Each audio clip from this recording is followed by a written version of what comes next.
yellow. Sorry, not yellow. Beige and golden colored robes with the shades of green of it, green.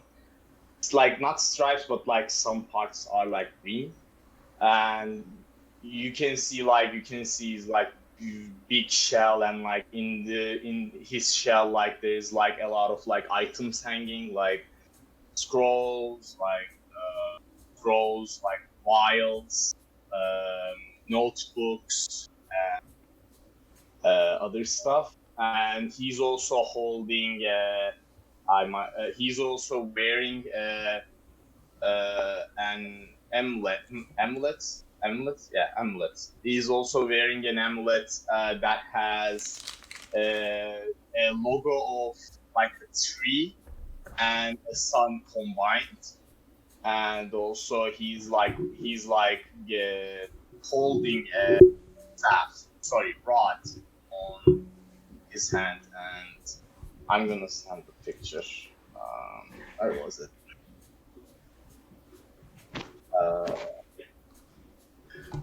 Cool. So for those of you that have known Amelia for some time, so Ayla, Aethir, and Josk, please roll me perception checks. Ooh, fun.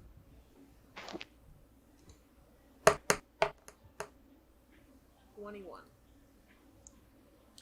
Dang. 23. 10. Damn. Okay. Hey, Ayla. 10. Okay. Everyone, so the two of you, apart from Ayla, noticed I that don't think Josh will know too. Because he hasn't He would. seen Amelia. Amelia. he has Uh, he has a lot. You haven't been Oh. here though. oh. Okay. Both of you noticed that one of Amelia's snakes is on this strange human's arm. And say your name, man. Al Goldrick, you see your friend close by, quite surprised to see her there. Ayin is standing, like, looking at you with a kind of raised eyebrow and starts walking towards you. What are you doing here? It's more of a how do I say it? Not as in a friend, because you don't have a lot of friends. I think it's more of a bodyguard kind of thing, because Well, you know each other. That's the only thing that I was really trying to achieve there. Algar, what are you doing here? Well, currently there's no more thing causing chaos to get out of here. And what are you doing here? Walking, just walking. My parents want me to buy some spice. Yes, exactly. Cinnamon, I think. Just side note, I do it. I use telepathically, so you hear it inside your head. Oh, definitely. I mean, you don't even need telepathy to know she's lying. For spices, go if you look for the best one. Go around the street for the second house. But Yeah, definitely. I'll go there right now. okay, well, what are you planning now? You're not trying to blow up something, do you?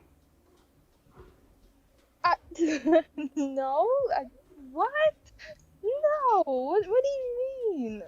Why would I blow up a bunch of people with so many potential?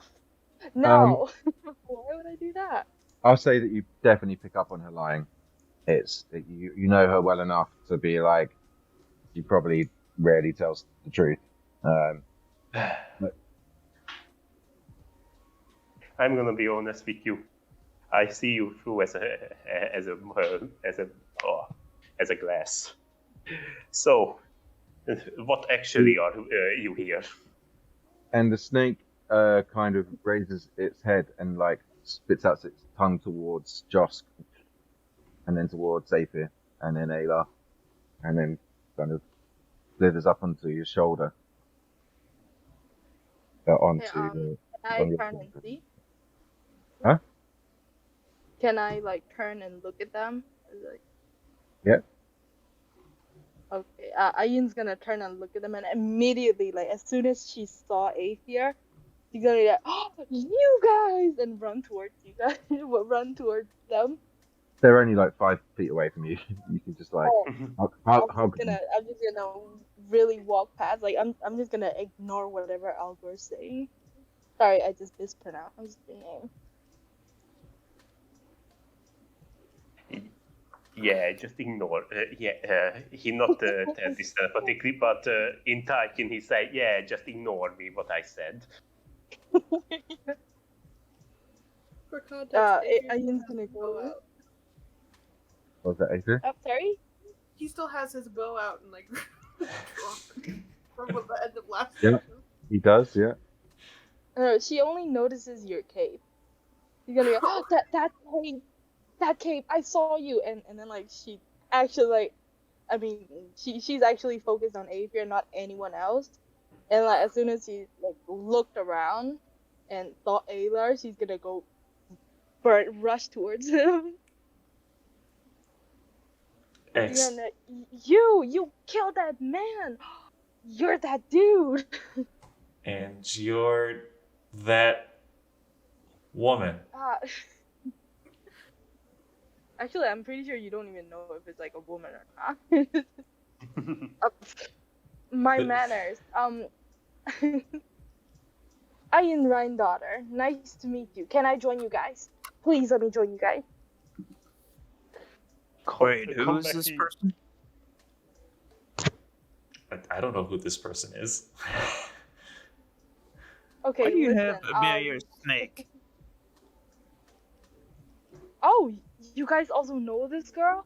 Oh, crap. Okay. She's still gonna talk to Aylar. She's gonna ignore everyone else. Do you know that man? The man you killed? Frank, I forgot his name. The guy that poofs with magic cloud. That Mason thing? Tower? Oh, yes, the dude. Oh, she's gonna start thinking whatever she's talking. Yes, I know that dude. He's been cursing my family or whatever, but like, he have this girl around him, and like, I think this is one of her snakes. I'm not sure, but It is. yeah, Yes. that's how I got the snake. Yeah. Can I join you? I want to know about him. He's so full of mystery and everything. I just have to know about him. And like she started like bouncing, or He's like jumping. He is not a good person. he's dead. I know, He's I dead. know, but I want to know more about him. You know, since you kind of killed him, I want to know how you killed him. I want to know. And like she looked around. Oh, I saw that cave as soon as I walked down the streets. That's why I When- noticed you guys. When you say he's dead, Aylar, both you and Aether hear this voice in your head going, "Or is he?" I'm gonna start looking around, like just panicking. An arrow is knocked and fully drawn, like, and it's pointing all over the Adrian's place. doing the exact same thing. And the giant ends like a humanoid just walking there, being 7 feet tall. And when you say, how did he die, I look at Aylar. I totally did not hear that because I'm constantly I'm panicking at this point. And like the tip of my arrow is like pointing all over the place. What are both you, Aether's and Aylar's passive again? 15 perception. 16. 16. Okay. So, as you're both panicking and see, like, you look around, you see this shady looking figure in a black cloak that kind of swallows up their entire form, and they're kind of making their way through the crowds, trying to be shady.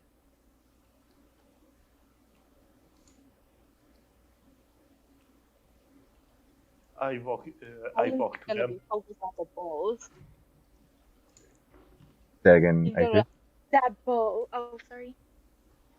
I would walk up to him and said, Only Aether and Ayla notice because they're so paranoid they're looking around, whereas you guys are looking at them. Is the guy in the crowd of people that are watching, or is he within the barrier? The barriers have been removed and people have started flowing through the street. So it's almost like he's moving away from the group, trying to sneak off. Aether's gonna try and follow the guy, but kind of be a little bit more stealthy about it. Cool. Yeah, I was tempted to actually shoot an arrow, but with the crowd. Okay. I mean, do you tell the others what you're doing before you sneak off, or do you just like completely ignore them and head off? Aether completely ignores him. Yep, I was gonna do the same thing. I was gonna pull out my dagger and just like bolt, actually. Okay. Oh, I was gonna pull Aylar. Never mind. I was gonna tuck his shirt or something. As you guys are chatting, both of you just see both of the elves just leg it off in the direction. Both of you roll me stealth checks as you try and disappear into the crowd. I am not trying to disappear. I'm running, Oh, okay. like at a full sprint. Okay, fair enough. Where are you two going? Okay. As you see, where are you guys going? You suddenly see Aphid disappear into like a shop doorway and then kind of vanish from sight. And then Aylar just legging it straight towards this big crowd of people, dagger drawn. I'm thinking, Oh, God. wait, you haven't accepted me yet. And he's gonna follow Aylar. hey, come back. I don't want to do another 10-hour paperwork. Telepathically, of course, saying that. What are you going to do, Joss? I'm gonna turn into a giant eagle and just like fly above them and just follow them. Cool. And I'm gonna Paradigm. be like, what? I guess follow them because I don't know what are they doing. Okay, roll me an insight check, Paradigm. All right.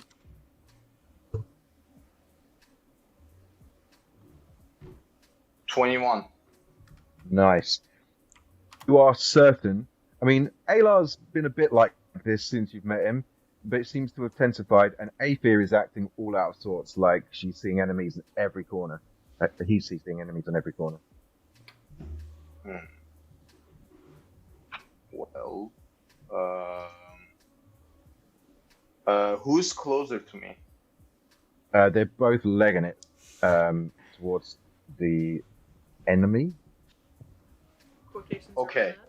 So I'm gonna cast hold person in You can third see level. Aylar. What's up? You can see Aylar, unless you could roll a... I can. Can What? I see them? No, not yet. You can only see Aylar. You can't see Aether because she's stealth. He's Okay. stealth. God damn it. Okay. It's all good. Okay. Then I'll cast hold person on the Aylar. Cool. So, Aylar, can you make your wisdom saving throw?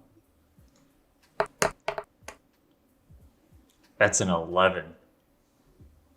That's a fail. You're paralyzed for the duration. So, Mid duration stride.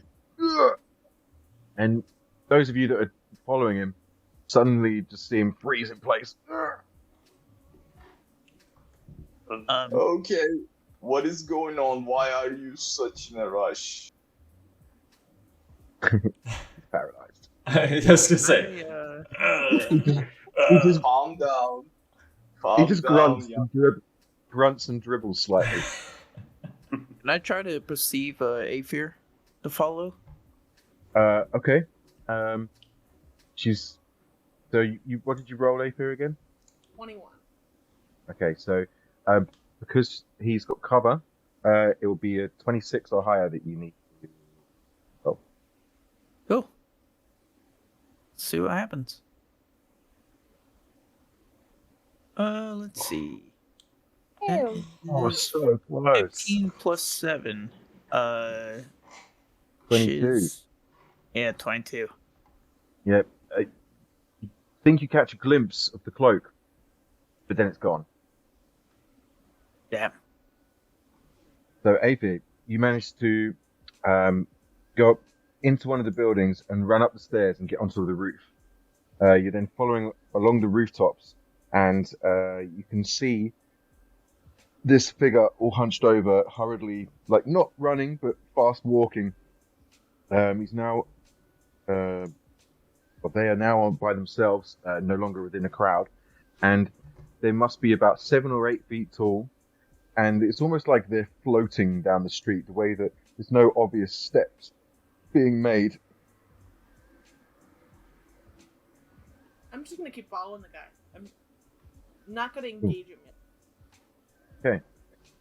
You follow for about 10-15 minutes, and it stops outside of this bar, and you hear it talking to itself in Draconic. I don't think I speak. No.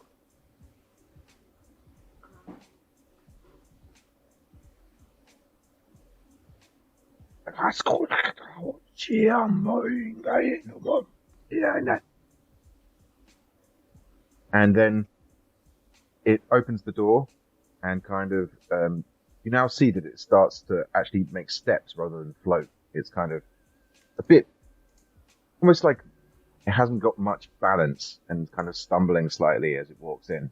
It may be pretending to be drunk, may actually be drunk, you're not really sure, but it's a very different style of movement as it enters. The pub is rather generic. There's the only real obvious signs that it's a pub is that there are people drinking outside with glasses of ale, flagons of mead and stuff, just sitting at the tables outside, but there's no sign. There's no outward advertisement that it's a bar. But it very much is a bar. Like, he can tell that much. It's not like... For sure. No. It's more like, one of those swanky places that don't have a sign, that you have to have like a membership maybe to kind of go to and spend time. But it's definitely a place of business rather than a domiciliary.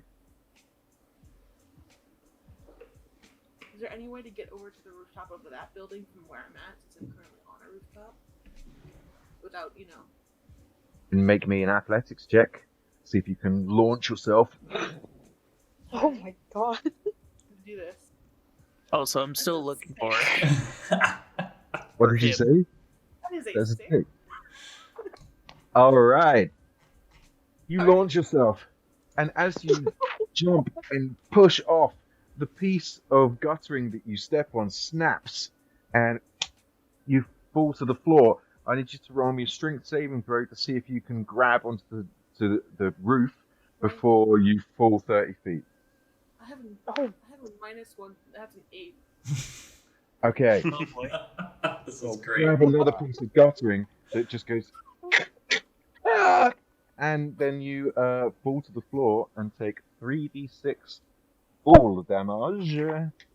And loads of people, as you kind of splatter yourself on the pavement, you hear lots of gasps and, "Are you okay?" as you take 11 points of damage. I want to think that this is karma coming back for Alar hitting the pavement. Do I see the crowd while I'm flying over? You do see lots of crowds now moving around Tin Street and heading up towards the Mizzix. I mean, like the gathering where the gasp is happening. Did you Oh, see me watch it fall? They did. So he did have a bit of a head start on you. So roll me perception. Faster. No, I know. That's what I'm just trying to work out. Okay. I don't want to lose another friend, so he's trying to hurry. I get it. Yeah. It's 17 plus 7. So 24. Yeah, it does Um, overcome it. You actually hear the and look over in that direction, and you just see Aphis slap into the pavement. He gets back up to his feet and tries to like brush himself off. He's like, "Don't worry, everyone. I'm okay." Roll me a performance check to style it out. 19. Yeah, like everyone's Oh. like, oh, they even think you're meant to do it. Like, oh, wow, good stunt, yeah. But you sure you're okay? Okay. Yeah, I'm all right. I'm all right. No worries. I do this every day.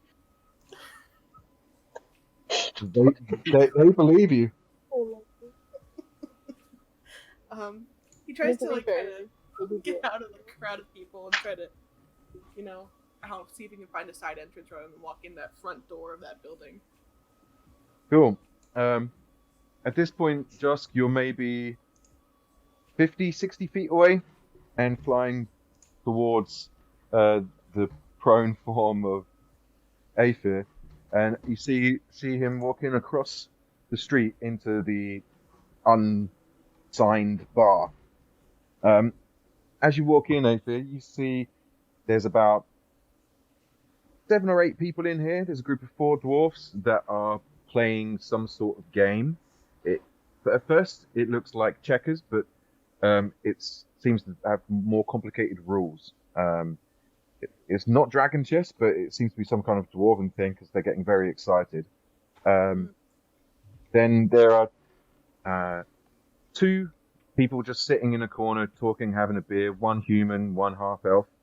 And then there is the shady figure standing at the bar, all cloaked up.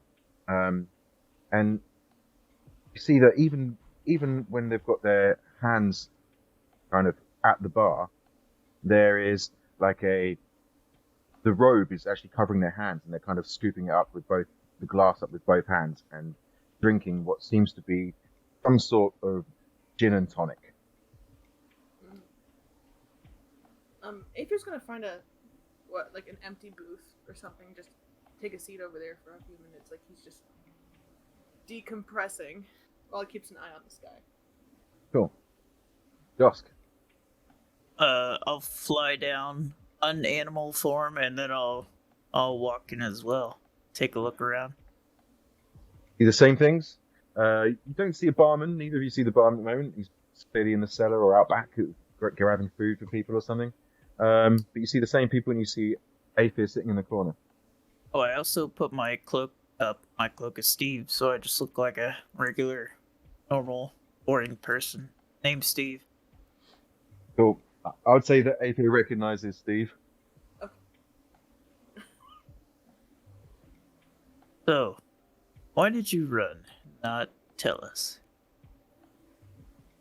What is happening? See the guy over at the bar? He's trying to keep him like kind of low profile. Where that's out of character. Aphir's trying to keep a low profile. He's a guy at the bar. He went straight from the marketplace here, and something is off.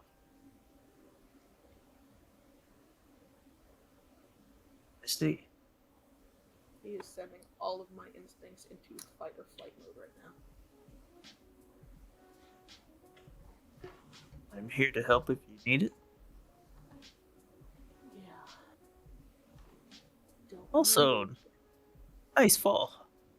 Not my greatest moment, that's for sure. I've taken worse falls.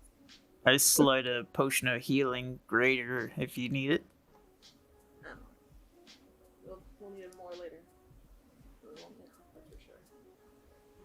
He's kind of watching the guy out of the corner of his eye this entire time. Cool. You see them wobble a couple of times, especially when one of them. So sorry, when he picks up the drink. Always with 2 hands and always covered in the robe, and like puts it very deep into the hood. You even kind of like see them like use the glass to kind of lift up the peak of the hood, which is like covering their eyes and nose, and they're kind of like and put it back down again. I try to keep it as quiet as I can, but I cast Pass Without a Trace on us. You'd have to be out of line of sight, and you are out of line of sight of that guy, but out of the rest of the people in the pub. I mean, you're gonna have to like hide under the table or I'm I only don't know. worried about the guy, so. It's probably not the best idea to have you crawl underneath the table after nonchalantly sitting across the table from a random elf guy. It might come across as something very different than the other patrons of the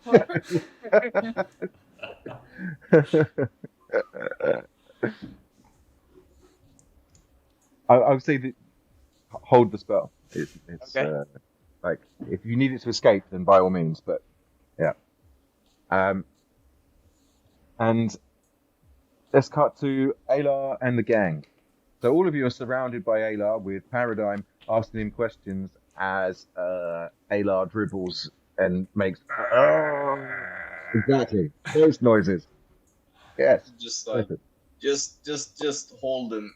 Just hold him so that like he can't go. He seems frustrated and agitated. So, and like when they like, if they're like gonna hold, when they're sure like Ayla is like intact, I'm gonna release the spell. Okay, so Al Goldrick, you grab hold of Alar for Paradigm. Yeah, and also I grab one of my heads in Paratoria. Illegal felcasting. Calm Sorry, down, Ayla. Calm down. Okay. Just calm down. I'm gonna release this. I'm gonna release it for you, but let's just talk, okay? About what happened, okay? I'm gonna release it in like.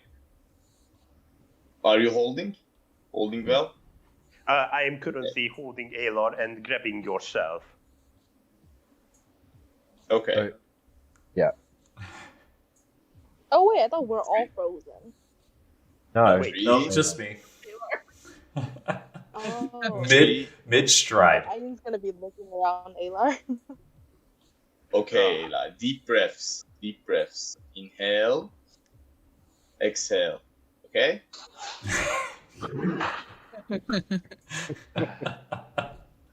Okay. There. One more. Deep breath. Inhale.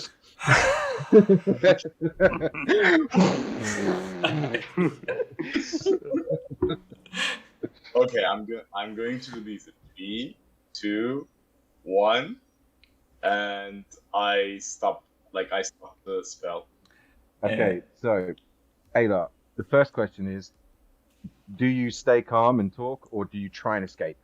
I would like to say that you know how like when you run like too fast for your legs and you kind of like trip over yourself. Yes. That's what happens to him like as the spell's released because he's lost his momentum and everything. So like he kind of like falls forward. But obviously being held. By I think he knows that he's not going to escape out of this grasp. At least, especially having been held so many times by another person who's bigger and stronger than he is. So I think he's not going to really like fight it, but he's going to like show his disdain. Yeah. I currently telepathically ask them, both of them, okay, I didn't see you around here. Who are you guys? Because I don't see any guild. Or did I see any guild sign of them? I have an amulet, but you know that these are the Planeswalkers, and you know that. Well, I'll let Paradigm explain which guild he's part of. I'm from the colors that I wear, you can safely say if you're in here, like if you're native around here, you can safely say I'm from Selesnya Conclave. Well then, after he noticing that, release his hands from yourself. Mm-hmm. So the amulet that I wear the logo you're seeing in the general is Selesnya Conclave's logo. So you can safely say that I'm from the Selesnya Conclave. So yeah, but yeah, the other guys are like planeswalkers. So All right, I know you are I heard about you guys. So what's going on here? You hear this inside your head. Just a side note. Okay. We were just we were just walking around until these two. There's also another one of our friends. I couldn't get hold of all of her, but he started running. So thanks for the help. I'm gonna ask. I guess I'm gonna turn into Elar and ask questions like about like. You guys are pretty important here. Like, it's really reckless to rush off like that. You know, everybody has an eye on you, as you can see. Like, we got like the Demirs, we got like the Orzals. Everybody has an eye on you. I think it's pretty reckless to rush like that. But knowing you, Alar, you don't rush off like without a reason. So what's up? Okay. He's gonna like halfway turn to like this new person, Ian? Sorry, I don't. Ian. Okay. So he's gonna like halfway turn to like her. He's not dead. I mean, he's dead, but he's not dead. Okay. And like her grin is just bigger and bigger. Fascinating. But he needs to die. That's bottom line. He needs to die. Understood. Isendar. You're telling this here, then I hold you next to the police, basically. Yeah, I mean they are watching on with grins on their faces, and one of them just pats you on the back and goes, "We'll let you deal with this, mate. Algadric, don't worry. We're going to go to the pub. We've done enough for today." All right, mate. I handle these ones. Yeah, we'll do the paperwork from earlier. Don't worry. I handle it later. Now, have a good drink. Now. Me a little bit put closer, Elor. So, who needs to die? Isendar. Can I roll intimidation? No need. Yes. No need. No need to roll intimidation. I'm sure that Alar's going to happily tell you who this guy is. You mean to tell me that you do not know of a growing empowered necromancer that has been in this area, but you don't know about this person? Now he mentions it. You don't know the name, but you do know that is happening. All right. Go on. Sorry. That is the man. He needs to die. And I could have sworn I saw him and I ran for him. Now you guys stopped me, and now I don't know where he went. All right. Did I see anyone that falling, some crawling out there, or? You were facing the wrong way to see that at the time. All right. He put this slowly put you down. I do one of those things where I like brush off the dirt and dust off my like clothes, like fixing them. Cool. All right, I'm listening. I don't. I have a lot of problem with that. You don't want to know how much paperwork that's give me. He's gonna. But anyway, I throw up my hands. What do you want me to do now? I don't know where he went. I have no way to find him. I mean, I could try finding him, but all the people that have walked through here, it's probably pointless. As more do I know any shaky hands, like unnamed tavern as a corner of the street where the booze selling or like that. Selling what? Sorry. Just shaky places that the poetic god, just there, like just basically where shaky guys went most of the time. Yeah, the Undercity. Yeah. All of the Undercity. Well, I know what it is, but if you not use teleport, I don't know where it is. You do. It's in section 4. You go across the bridge and then down into the Undercity. It's a massive open chasm that goes down in District 10. That's the easiest option. And there are places within the rubble belt that you can have access through, like old temples and such like that have now been taken over by varying different factions, and some natural disasters have made these chasms and fissures that will take you down into the Undercity. I know the Undercity, but if I know it right, there was 2 more of you. Yeah, you know that. At which point? Asking Gaylor about it. Yeah. I'm going to just now jump over to the to Josk and Aethir. As you've been watching at the bar, suddenly the barman arrives from the cellar and sees you at the table, and you see this like steampunk style dwarf with like this strange armor with loads of tubes and vials and these liquids that seem to be pumping through it, with like these big fuck off goggles on his forehead and these kind of metal spikes that come out of his shoulder pads of his leather armor. And I don't know if any of you guys used to watch WWF or when it was WWE, but there's a wrestling tag team called the Legion of Doom with these red shoulder pads and black spikes. They look a bit like that. And he kind of waddles over to you and goes, "Hi there, chap, sir. So, what can I get you?"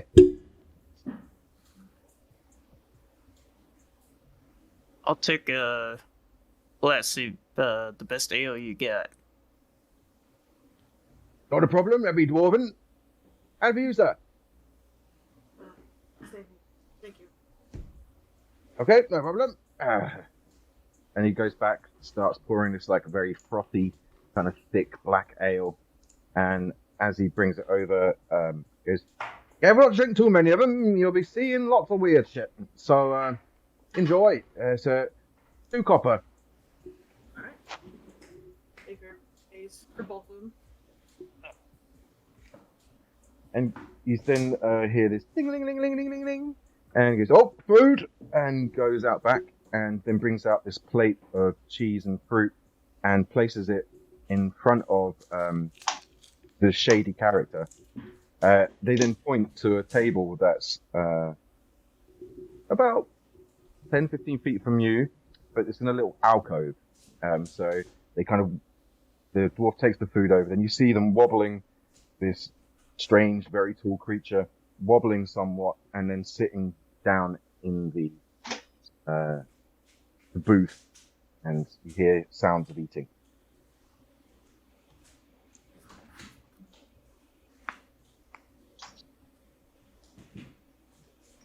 There is a slight chance that that just might be a trap.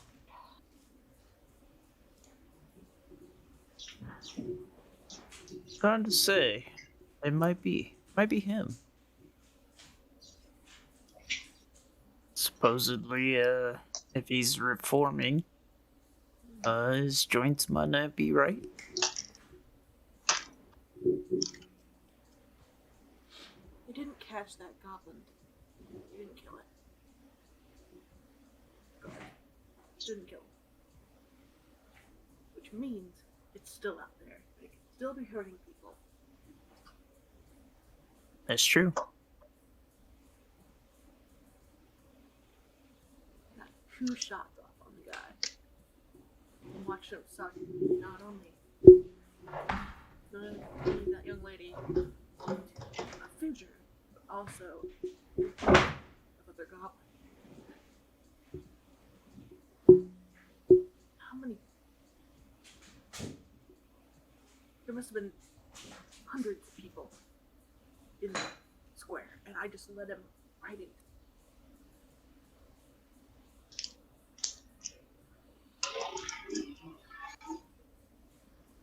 It's alright, Apier. We'll settle this once for all. I hope we find that thing before it gets old.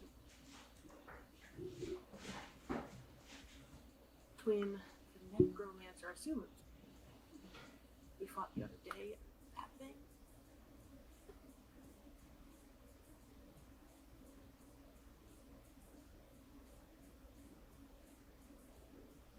Oh.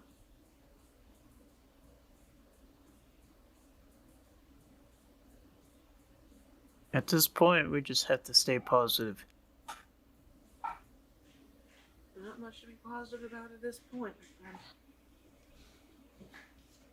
It's very true. This world is corrupted. How much of a hand do you think we had in them? To be fair, once we did, it didn't really change much of what would have already happened. It's true. I mean, assuming that guy was already here. We also destroyed the necromancer's army, so that saved a lot of people. Yeah, well, the necromancer, if he's still alive out there somehow, then he'll just bring back more. Given that they told us there's a bunch of undead that roam the streets anyway. It's not like he's gonna have any shortage of bodies. True. Well, what do we know about necromancers? Or, is a vampire? What do we know about them? How can we, destroy him? I can't honestly say that I've never really fought the undead beyond what happened the other day, or a vampire for that matter.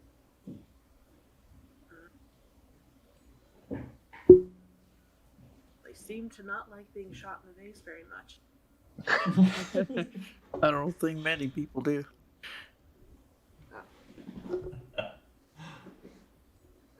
Is the ale at least halfway decent? Is it as good as the really good? It's like a Guinness in the texture and the color, yet it's got much more sweet flavors to it, and there's undertones of heavy hops. It's really nice. And Josk, roll me a. What's your passive perception, Josk? 17. All right. You hear a conversation in Draconic come from the cube, the kind of cubicle next to you. You speak Draconic, right? Yep.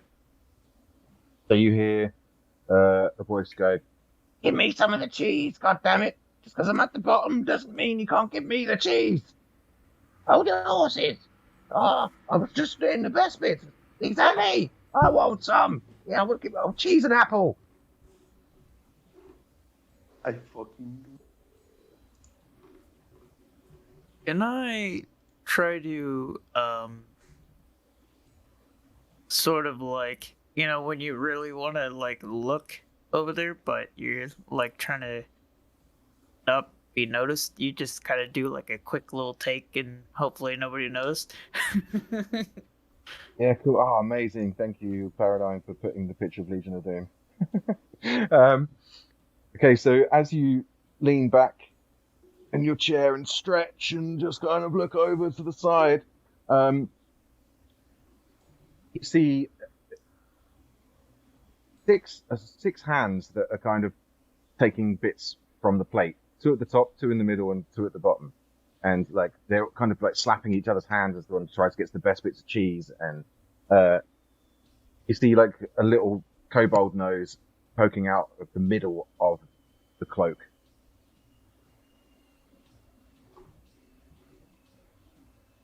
Oh boy. Kobolds in a trench coat. I fucking knew it. I posted a meme about this 10 minutes ago. I knew it. Three kobolds in a trench coat. Oh, this or that. Oh.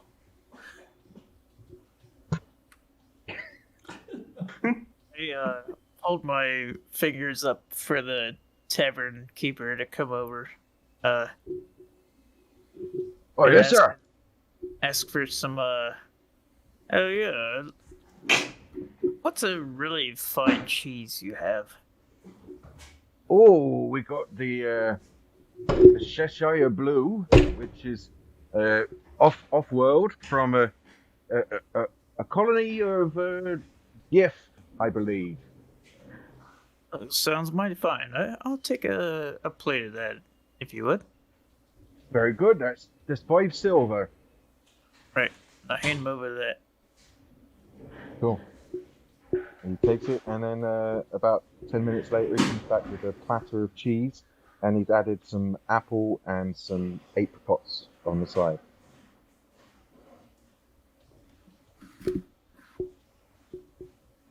Thank you. Yes. I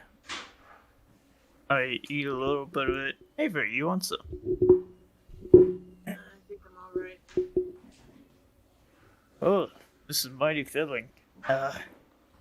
He turns around to the kobolds in the cloak. It's like, excuse me, sir. I'm getting mighty full here. Would you like some cheese? You just see the top part shake its head with all the cloak coming down, and all of the hands are retracted, and then you just see this kind of kobold nose at the bottom just poke out the coat and go, Yeah, go with some cheese. and then the other two just go, Oh, shut up, you idiot! You're gonna get caught. and then the kind of cloak collapses, and these 3 kobolds tumble out as the bottom one kind of launches himself and grabs the plate and starts, and then the dwarf owner goes, I told you fucking not to get in. Get out, stupid kobold. and starts chasing them out with a broom.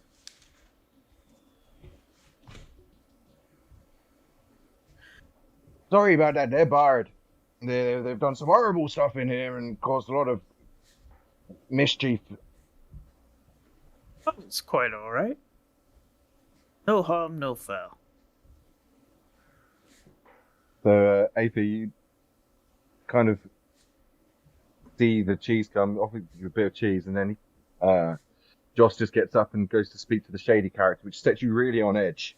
Like, your nerves are just so tight, and then as soon as the kobolds tumble out of the cloak, this immense relief just washes through you. He promptly goes to, like, face palming, like, elbow on the table, forehead rests in his hand, he goes, Kobold? Just, like, he's in utter disbelief that he could have been tricked by kobolds in a trench coat. They're very hungry.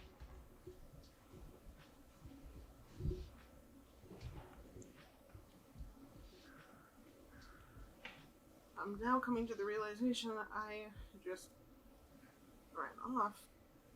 The others must be freaked out. Oh, it's quite all right.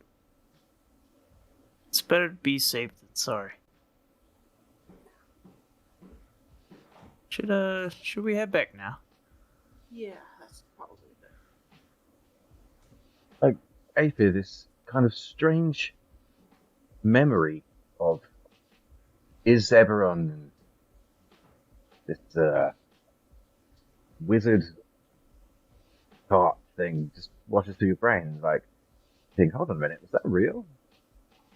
And then check your pockets and you find all of the things that you won there, and almost like it's a memory from a long time ago, but it feels like it happened just the other day. Huh. Did I also find the squirrel? You do find the squirrel. It is in your pocket. It's been chittering the entire time, and you see that it's like a bit bruised and battered from the fall. He pulls a little squirrel out of his pocket. He's like, hey there, little co-pilot.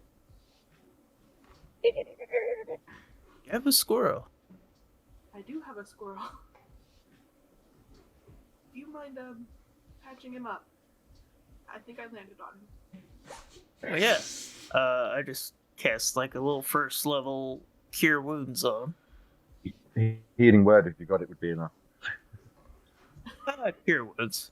I got plenty Okay. of spell slots. Yeah, his half a hit point is now a full hit point.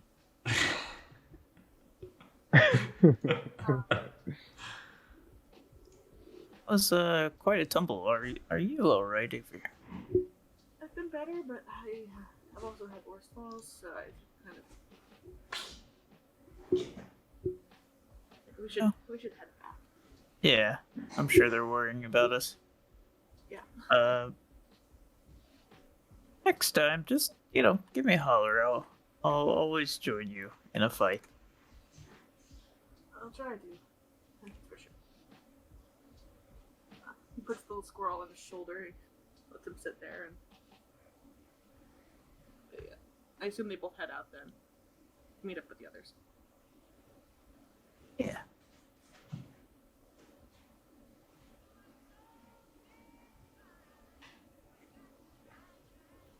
Cool.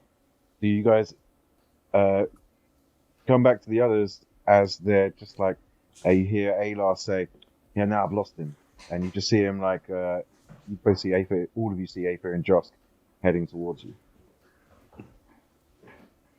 There they are. See, and they probably lost him too. Well, did I see you guys somewhere?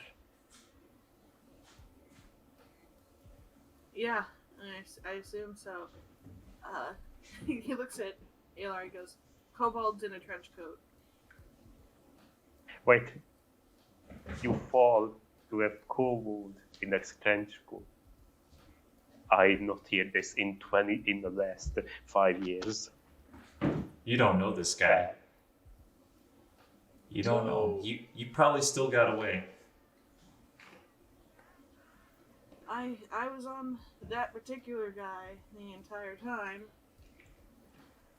and I assure you, it was 3 kobolds in a trench coat. See, problem solved. It was nothing to worry very much about. You guys are like, don't be too reckless. Like, we should be okay, as long as like we are like together.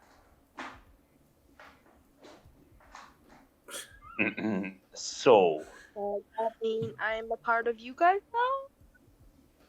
well, you not go anywhere long as I am here, because from the last incident. Well, What was I your was name again? talking. Oh, sorry for my matters. I am Algudrick. Oh, I know who you are, Al. You there? What was it Ian something? Yes, What the- Ian Rhinedaughter. With the snake, which was a powerful one for a while there. Had wings and everything, and could fly, and helped clear out our squirrel problem in our flying castle. Wings, you say? Oh, I'm just gonna look at the snake. Oh, how about antennas? Maybe legs? Oh, that'd be fascinating. Like this, and a pursuit dragon just appears in one of his hands of the god Ulrich. Sorry, I didn't hear what you said. A pursuit dragon just appears in one of his Algudrick hands and say like this.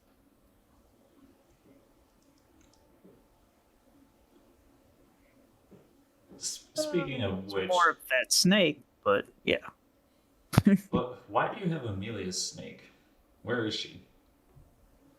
A good Suddenly gone question. really quiet, Ava. As I told you, I saw her with the dude, and I guess one of her snakes slipped out.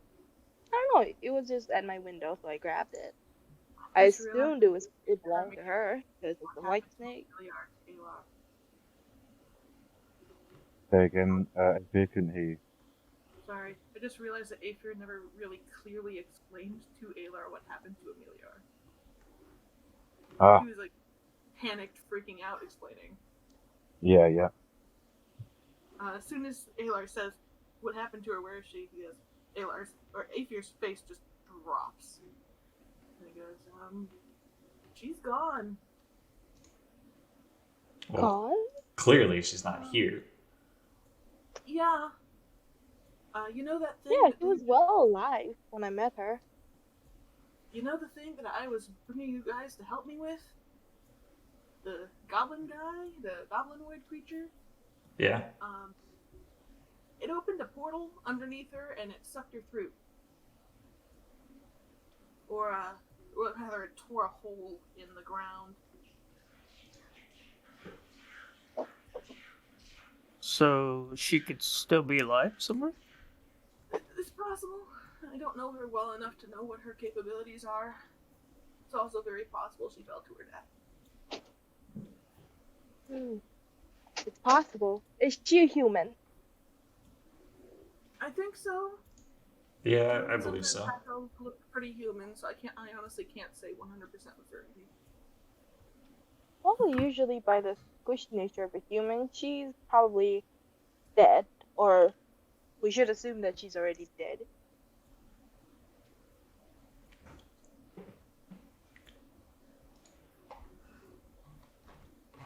I don't know. She was pretty strong though. I mean, that's true. I feel like she's gotten herself out of way worse predicaments several times. But the last time I saw her, she was pretty out of it by the dude, who somehow nobody noticed.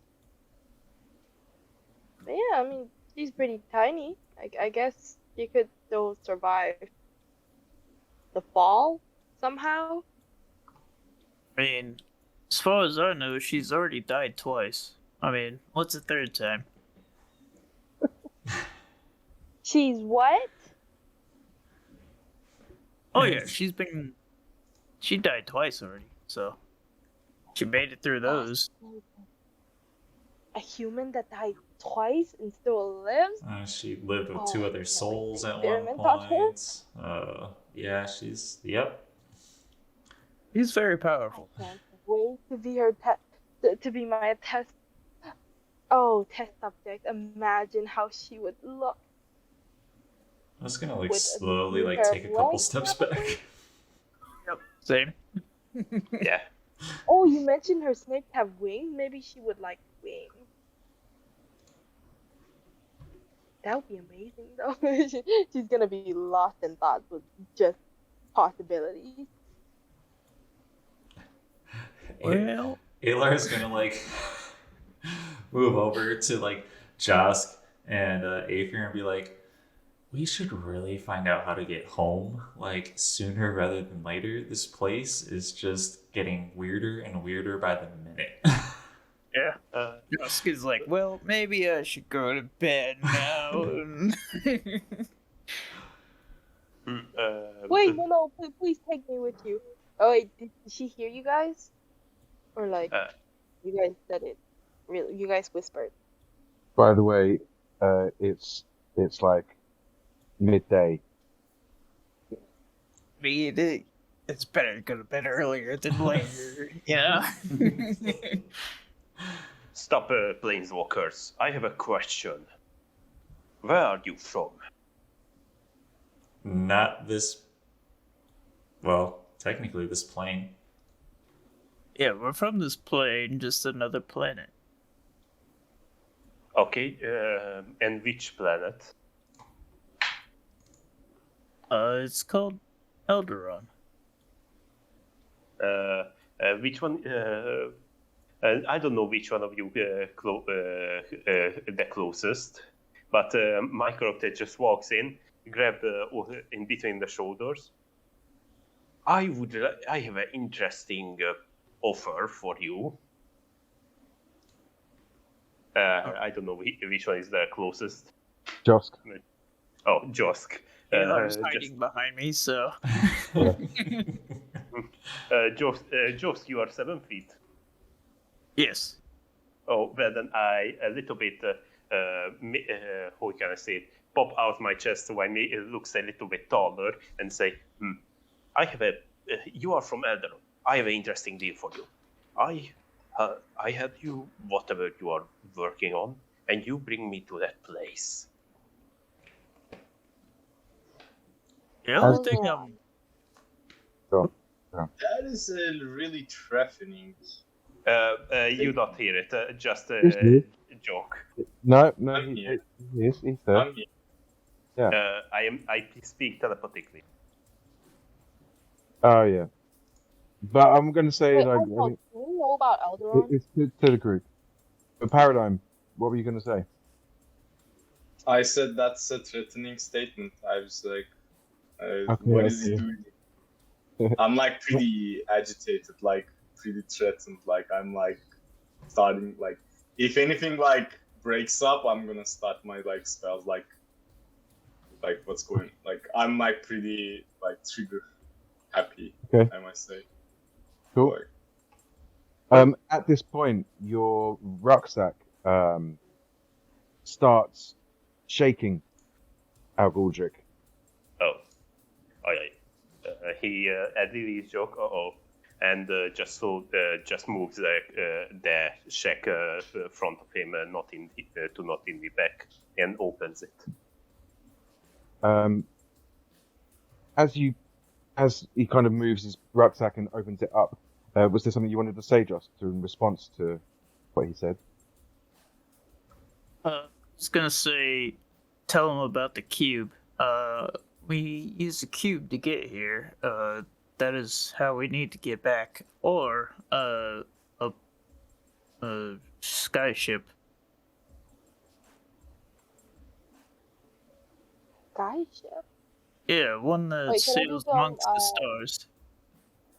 Can I do some history checks or something if I know something about the cube? Roll me Arcana. Arcana. Oh, Oh. yeah. 23. Yeah, you would know that this cube would help you move from different planes. Yeah, that is how we got here. We needed to get back.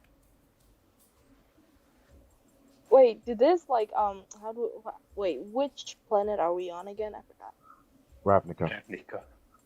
Yeah, the people from Ravnica know about Elderon. God, I forgot me. Few of them do. And then as he places the rucksack down and opens it up, would you like to describe what is on top as you unwrap it from a bundle of rags? On the top, it looks like a normal the shack or the inside it. The thing that is moving. Oh, you see a blue, small egg. Small means like big as a gnome, and that's currently moving. What is that? Egg. I can see that. Whoa. What kind of egg? Dragon. Now recording. I hold on to my dagger like extra tightly at this point. And you see it start to crack. And then these two little legs poke out the Gonna bottom. get closer to the egg. And it kind of runs around kind of this egg with just little legs, and then these two wings burst out the side, and the egg kind of crumbles from around it, and it runs into Al Galdrick's leg. Welcome to the world. And it starts like rubbing its the side of its head against you like a cat. Welcome to the world. Give me a second. Caltermolex. Okay, it's really hard to pronounce it. But basically, I say this name. Okay. Wow. Wow. We call it strict. Look, it's a dragon name. It's complicated. This is why they have nicknames. Yeah, so good. And it kind of flaps its little wings and like lands on your shoulder. This is a medium dragon. I know. But A it little is, bit. it is on. just freshly hatched. It's not 5 foot long quite yet. Plus, it's from head to tail and wingspan that make it a medium creature, not its body. Okay. A little bit combos. Hello there. A little pet on him. So now I can give you a little. I said that each of you inside your head because I can speak, but that hurts. Anyway, I can give you a little. How it is called? Safe place if you need, but think about it. I really need to get to Elderon. Yes. Imagine all the new areas. And test subjects with new areas. Now, is this a regular dragon or some kind of alien-looking dragon like the Thrike? No, it's a blue dragon. Oh. And all I want to say, alien, where you taking Goodrick grabs one of his smaller hands and give you a little pop in your head, and you hear, "Stop being creepy."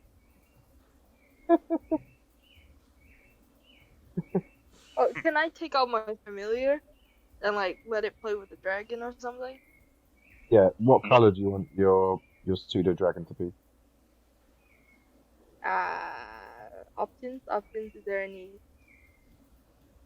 Red, blue, green, purple. Oh. Rainbow. Oh, rainbow. You can't have a rainbow one. Wait, can I get like a black one, but like it's kind of shiny?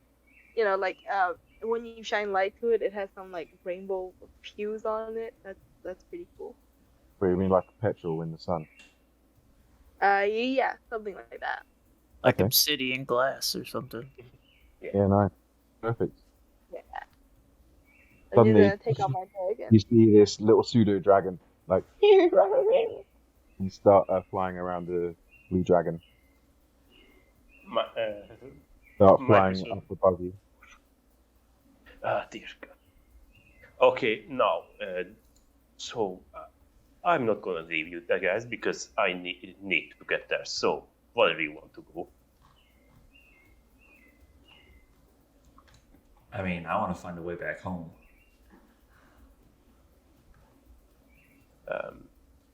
A magical cube. Esmo, can I roll a history or something about somebody having something like that? They know who has it. Ah. It was stolen from them. Mm-hmm.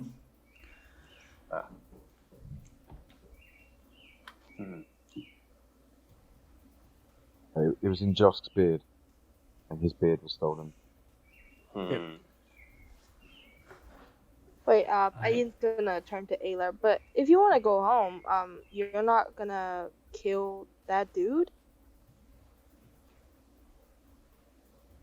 Thing is he wants something to do with me anyways. I think our other option is going into the under whatever it is that's here. If my dreams can be trusted.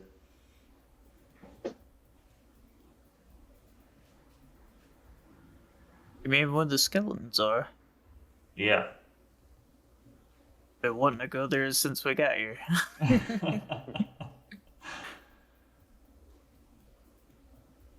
I think he's hiding out somewhere down there. Wait, do I know the directions of where he's staying? All of you do, because it's right near Paradigm's house. That's why all of the undead come out of there and pile out at the nighttime in Midori Park. So you know that the entrance to the Undercity is, let me double check the map to give you the exact name, but it's across the bridge and around it. So if you look in Maps and Monsters, you will see that if you scroll up in not precinct 1, no, precinct no, precinct 6. Look at precinct 6. You go from Tin Street, which is where you are now, to the Wayport, and then you need to make your way through the Wayport down through to Deadbridge Chasm, which takes all of that section there underneath Benzer's Bridge, is one section of the Undercity. No. If you want to go there, maybe we could take you. That'd be great. Yeah. We know much I've of. been meaning to get you. I've been meaning to get you rats anyway.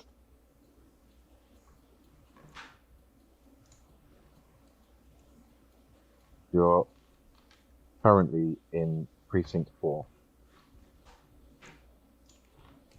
But I need to check on my tavern room before we go. That's probably a good idea. Cool. Well playing alone in there. And Bob in there, I think. Yeah, Bob's in there. Yeah, he's got the egg, yeah. Did you leave any chickens with Bob? Yeah, I put like 10 chickens in there before we left. Oh, that's right. I thought I remembered that. So, as you guys are making your way through the streets back to the tavern, into like it's just kind of to the northeast of where you are right now, you find yourselves in a room full of feathers, one chicken, and a very, very relaxed Bob, like snoozing with hungry eyes open, dribbling lots onto the sideboard where he's just kind of resting himself up against. And Bob. Before we go into the tavern, can I? You want to what? I wanna like pull Algar aside and say like, can you not tell my family that I'm with them? I owe you.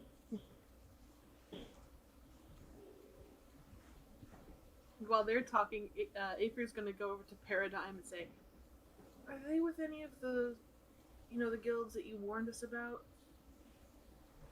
Like the one that does experiments and things? She seems to be talking about a lot about experiments."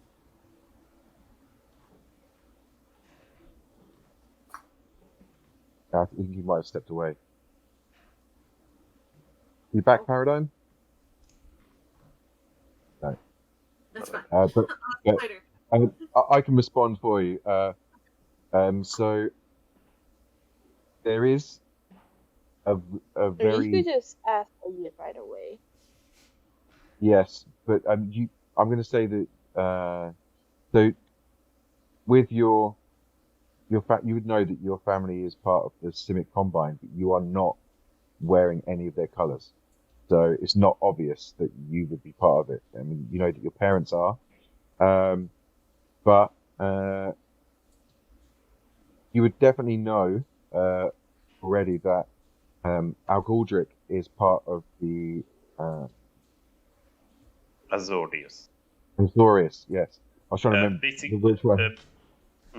Basically, I have a little, how can I say it, clockwork amulet that has an Azorius symbol on it. Yeah, and it what it basically means is you would know from the description that Paradigm gave you before that these are basically the rulers of entirety of Ravnica that make the laws, that enforce the law, and they use the Boros Legion as their like troops, and these are like the elite investigators kind of thing. Cool. Cool. And Wait, how do you I was respond, Algoldric, to what Amelia asked you? About, can you repeat that? Because I was cut out. Damn you, internet. Oh. So Ian's gonna like pull you aside from everyone and say like, can you not tell my family? I think they're gonna ask you, if where I am. Can you not tell them? I owe you big time. He one silence a little bit. Look at the blue dragon, and then a little bit fix his monocle and give you a thumbs up.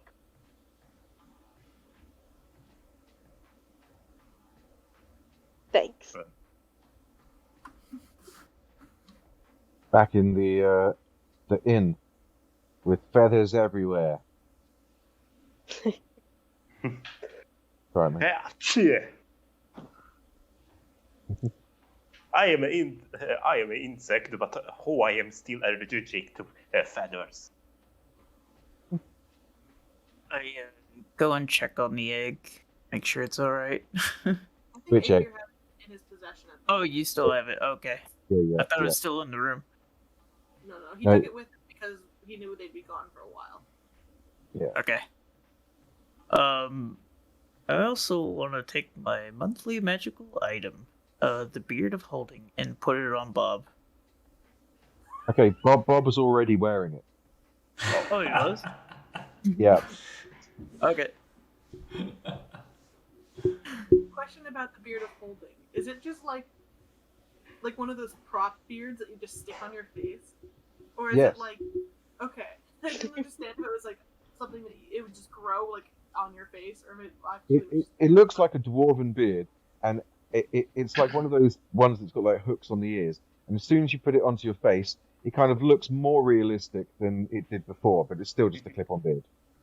Okay, I was just curious about that. Now Bob has one, so.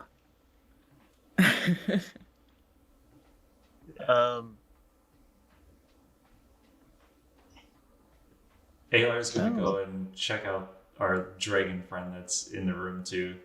Since he's missing his wolf at the moment, he's got to pet something. The blue dragon. The black dragon. The black dragon. Right, gotcha. Yeah, cool. The black dragon kind of gives you scratches, but you do see there's kind of like various acid marks, burns all across the room. Like on one section of the bed is just like burnt away from like through the mattress, and you see like kind of and more just kind of sneezes out as just giving it scritches. Can I do like a medicine check or something to like see what I can do to help this poor dragon with its cold or allergies or whatever it is that it has? Yeah, go for it. Maybe it might just be the feathers. Yeah. With a feather allergy. That's a 12. 12. Yep. You think it's definitely an allergy. You're not too sure whether it's Bob, the beard, or the feathers, though. Oh, okay.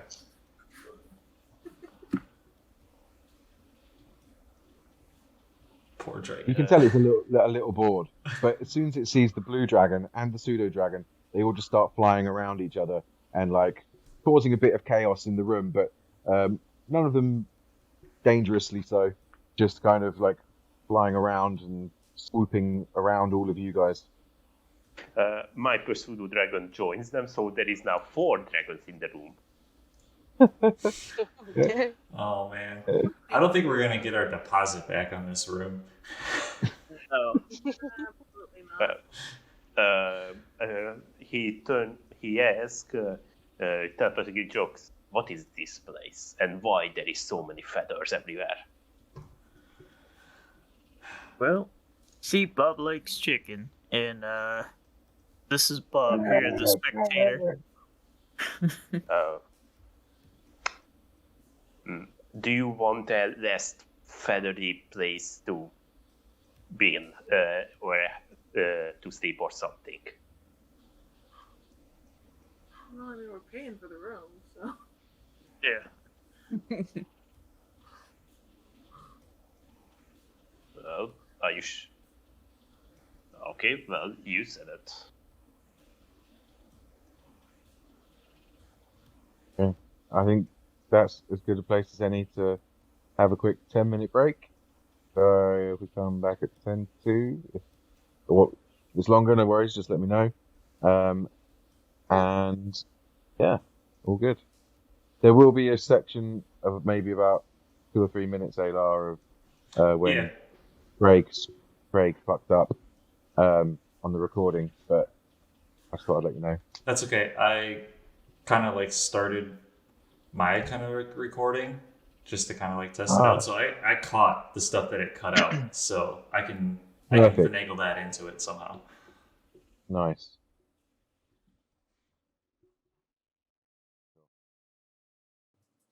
Yep. Sweet. Okay, so all of you are in the inn. I've forgotten the name of it because I keep on thinking Green Dragon, but that's not the one you stayed in. It was the something. My brain. Great, I've got it somewhere. Maybe it's something. I'm looking. I know we were at the Crown and Scepter at one point. Yes, it's the Crown and Scepter because that's where Josk went back to. Yeah. Yes. So you're at the Crown and Scepter.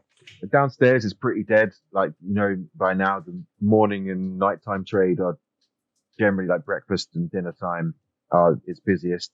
In the day, there's like a couple of old gnomes that are propping up the bar with a few other patrons that come in and out, mostly to grab food for lunch whilst they're on their lunch breaks.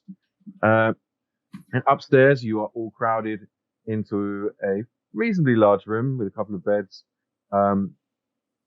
that have lots of feathers all scattered around, and a bob and 4 dragons, 2 wormlings and 2 pseudo dragons that are just flapping around and causing a little bit of mayhem above you.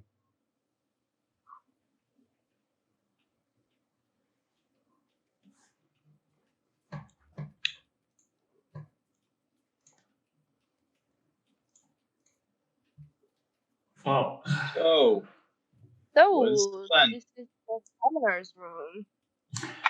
Good to go. I mean, I would like to go and kill this man. The only other option I have to get us home is wait for about another week and a half or so for a ship to come in to take us home. So, and he's got the cube.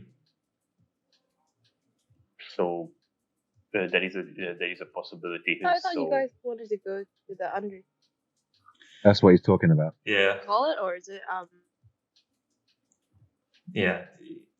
Isendar has the cube that we know of, at least. He might have pawned it off somewhere else, but last we know, he had it with the beard.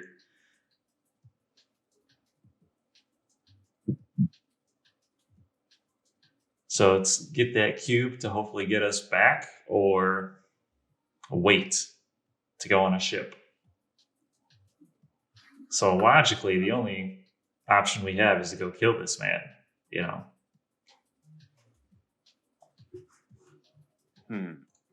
I could possibly go on a guild and get some of my recruits to look for it, any information about him. If that would help.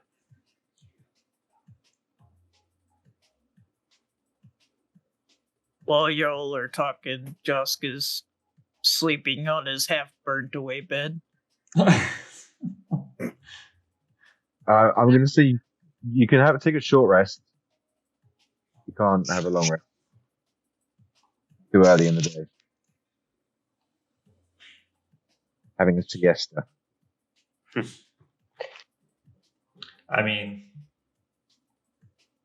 could. How vast is this Undercity? You know that it's both Paradigm and Alguldrick and Ian would know that it covers pretty much the entire planet. Yep. Pretty big. Oh. A lot of markets, so you could go shopping for illegal stuff, but you can still go shopping. Yeah, I would like to not give anything to Elderon about that.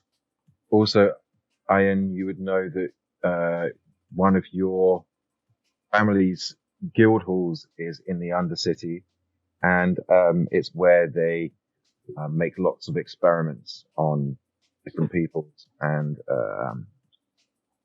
create strange monsters. I do know one area there. It's pretty famous, I guess. Not a lot of people know that. A lot of, tiny experiments on lab rats. It's a fun thing. We use very different definitions of fun things. Oh, there's so many fun things we do down there. By their definition, it's not good fun. Just for them, I can tell. You fun sponge. Quick question, Asmo. I assume those of us that did the mini I one can show shot. you. Kira, I couldn't hear. Aether, say Sorry, again. what did you? I assume all of our spell slots or whatever were reset after the Yes. session. Okay. Oh, good. Second here. I just wanted to check because I was looking and like, oh wait, I don't have any spell slots. Yeah, that's why I was like, I need sleep. No, that. Oh no, but Josk, yours is slightly different because you weren't in the go-karting thing, the Mario Kart game. She was talking about him. Points though. Yeah. I did.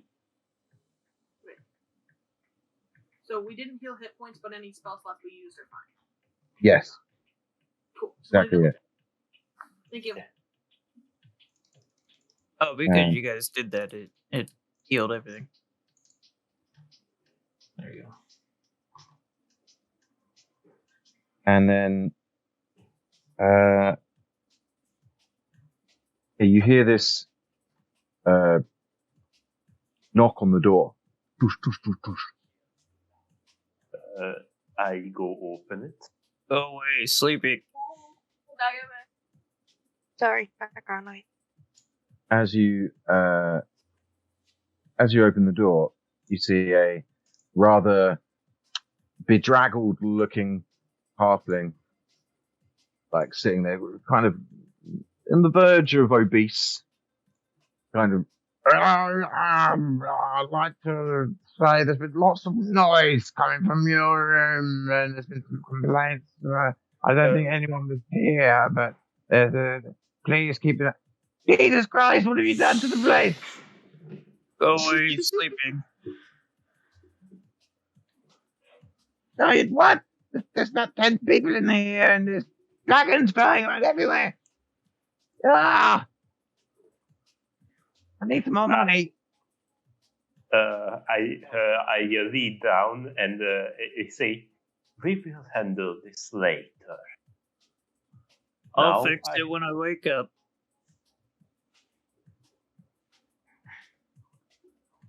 No.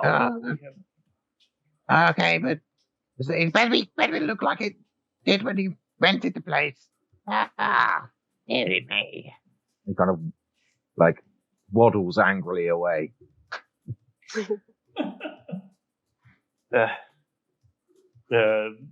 He just slaps the door and, well, guildless, they don't have much control over this.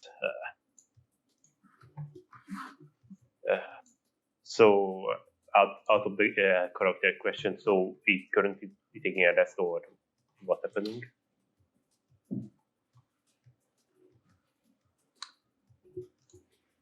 I want to pull out my 8-ball. Cool. And I'm going to ponder for a moment and ask the 8-ball,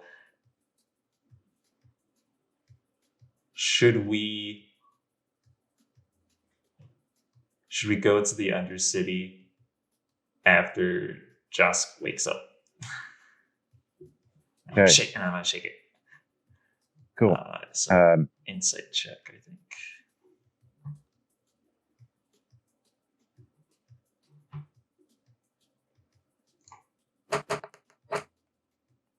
Oh, well, I didn't pass the DC, that's for sure. To see this outcome unclear. He curses under his breath and then shoves the 8-ball back into his beard. By the way, I still don't know any of your names apart from Hint's name. I don't know how to pronounce it. I'm just gonna say Algar. I was going to say that it was just introduced when they everyone introduced their names. Right, you can see their names on the left hand side. So she's just gonna say Arrowman. Arrowman, fancy cape. Ultraviolet paradigm. I'm just gonna say turtle and shapeshifter. That's how she's like calling you guys the whole time. Is she like going around the room saying this? If so, at the moment she says Arrow Man, Aether looks between him and Alar. Is like, to either of us. Whenever I haven't addressed like any of you yet. I'm just gonna say like, I'm just gonna go to Alar and say Arrow Man. whenever you call me Turtle, Paradigm is going to correct yourself. No, my name is Paradigm Eustace Archibald. Paradigm. Oh, Yes. that's a cool name. My name is not a turtle, young one. It's Paradigm. Paradigm. Okay. Arrowman. I suggest we go in the morning. It's midday. It's midday, yeah. Oh, midday? Oh, I thought it was like night. Nope. No. A lot's happened this morning. Oh. Then the airman, if you wanna go, we should go like right after Alligator wakes up.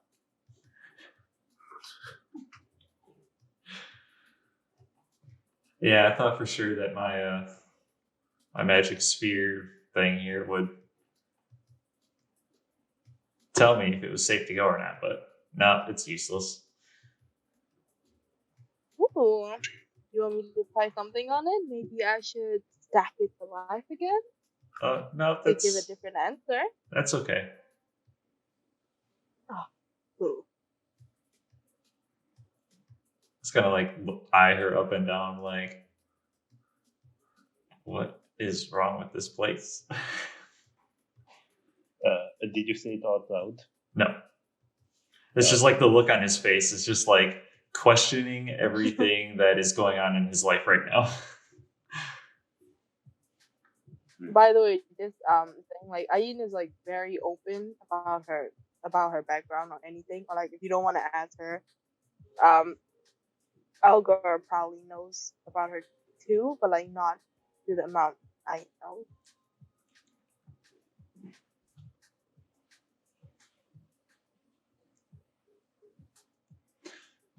Although I think it'd probably be a wise idea to stop at these marketplaces and maybe ask some questions. You know, the shadier places, they might know an easy way to find them. About what? Well, you know, like he's growing in power, so obviously you can't really hide yourself very well if you do. Kind of start making a name for yourself.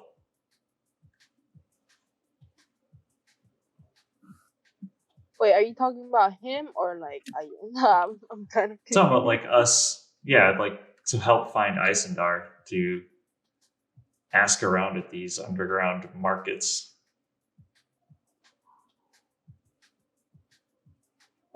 I'm pretty sure they would know more about that person down there.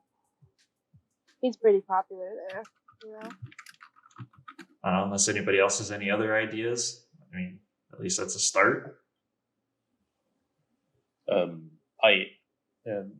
Well, for me, I can ask some of my, how can I say it, as a part of my guild members to research about him and his information, report, anything.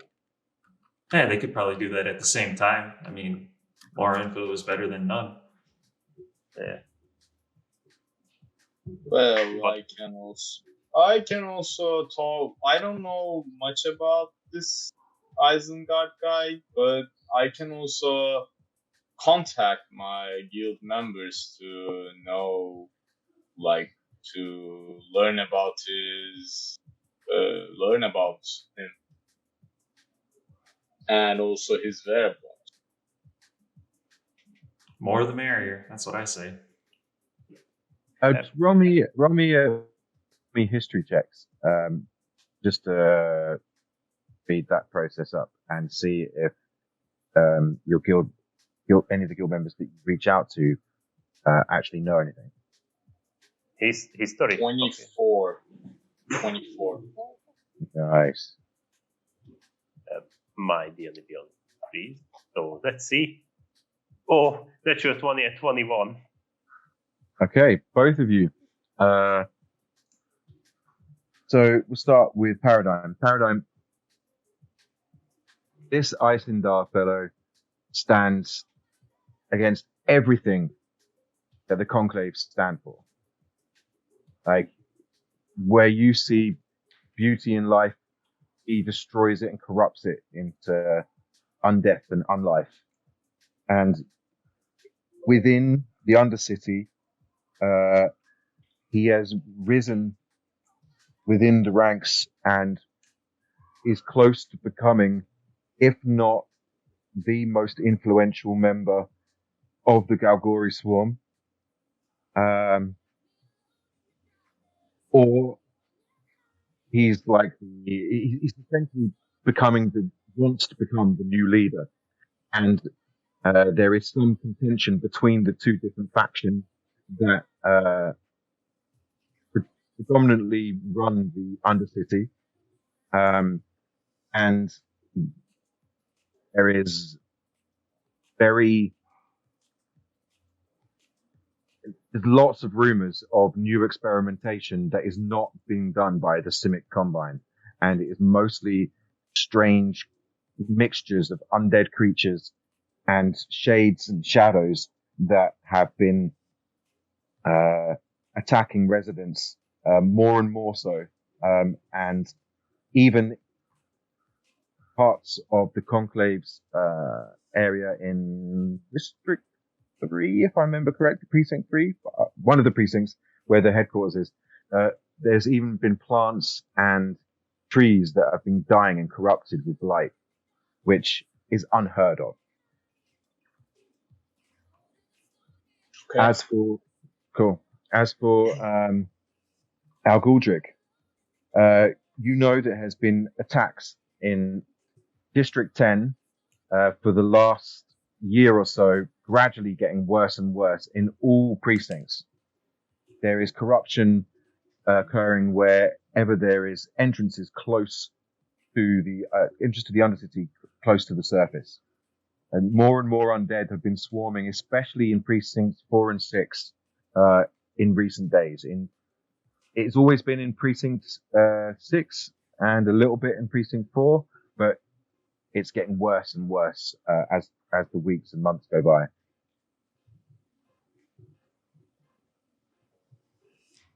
Okay. Two things. I first informed them about 2, 6, and 4, where most of the increases happen. If he's somewhere, probably in that districts. Okay. All right. Oh, and one more thing as well. Where they are, until the crocodile wake up or something, I just move out with my blue dragon into a quiet place and cast the bone of the dragon. Yeah, fine. Should I say the oath or Maybe what? the oath? Great. Yeah, go for it. If you want to say the oath out loud, then go for it. Okay, for you guys not hear this, but for imagination, it's basically now he uses speakers much as he can to speak Draconic, and possibly you not hear it, but I cannot possess you. You belong to yourself. I cannot command you, for are you free creature. We shall serve each other in the way we both require. We will increase our wealth by a righteous means. We will achieve happiness and harmony and knowledge. We will aid those in of blood that achieve the great destinies. We will avenge those of our blood who have been done harm. I am your blood. You are of your blood. Bone of your bone forever. As you say these words, Paradigm just puts his takes his notebook and starts recording the things that you say. I move out from the room. You will not hear this with the blue dragon. Oh, okay. No, I guess if you speak Draconic, you probably could overhear it. It's not something that you're whispering. Oh, he speaks Draconic? No. Yeah. Then, no. Okay.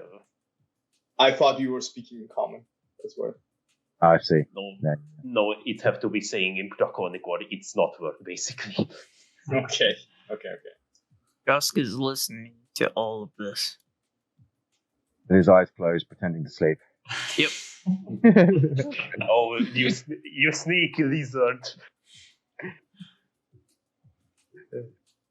Well, Paradigm will inform what he knows about Eisenberg to the party. Say that person must be eradicated for the sake of Ravnica and the sake of new nature. So him possessing the cube is a huge threat. Yeah, it can be anywhere, but possibly if he hides somewhere in between 4 and 6. We have to research, find where most of the undead from and attack that place. We have to completely destroy him or put under his lock, or by my guild will judge him for his actions. If that's not... send him to my experimental lab. That'll be a fun idea. He just turns around and sees inside your head.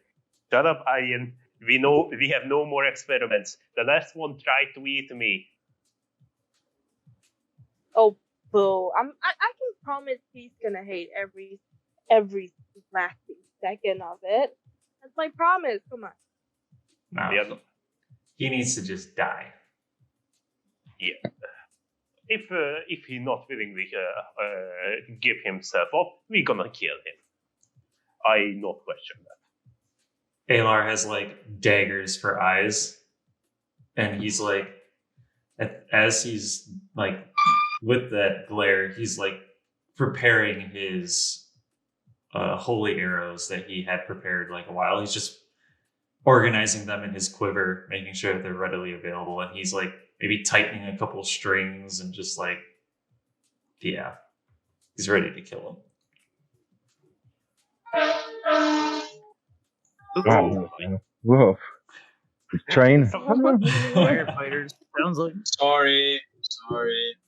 So I guess It's all good. It's a common thing in here.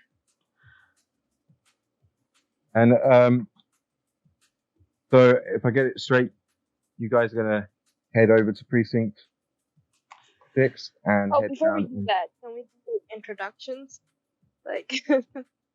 Introductions of what?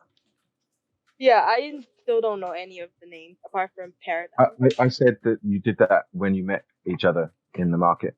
Oh, really? Yeah. All right. I thought we had. Yeah.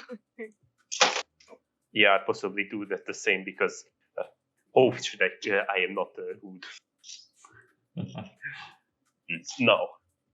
Find it and completely electrocute or something like that. But yeah, I think the plan is as soon as Joss is done with his short rest, then we go to District 6, get to the Undercity, and try and find more info, I guess. At that moment, he sits up and stretches. All right, we're ready to go. Wow. All of you That that is- need to can mark off short rests and roll your hit dice if you need them. Get back any abilities you get from a short rest. Never mind.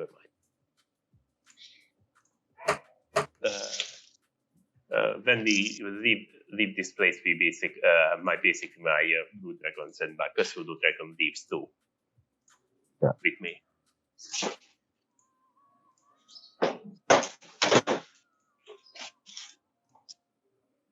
Strip, we have a hall.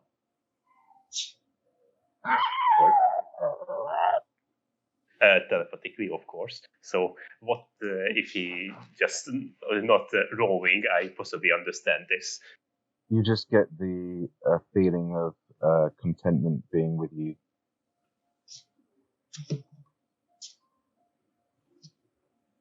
Okay, while walking, can my character take out her makeup kit and like start like doing like stuff to her face?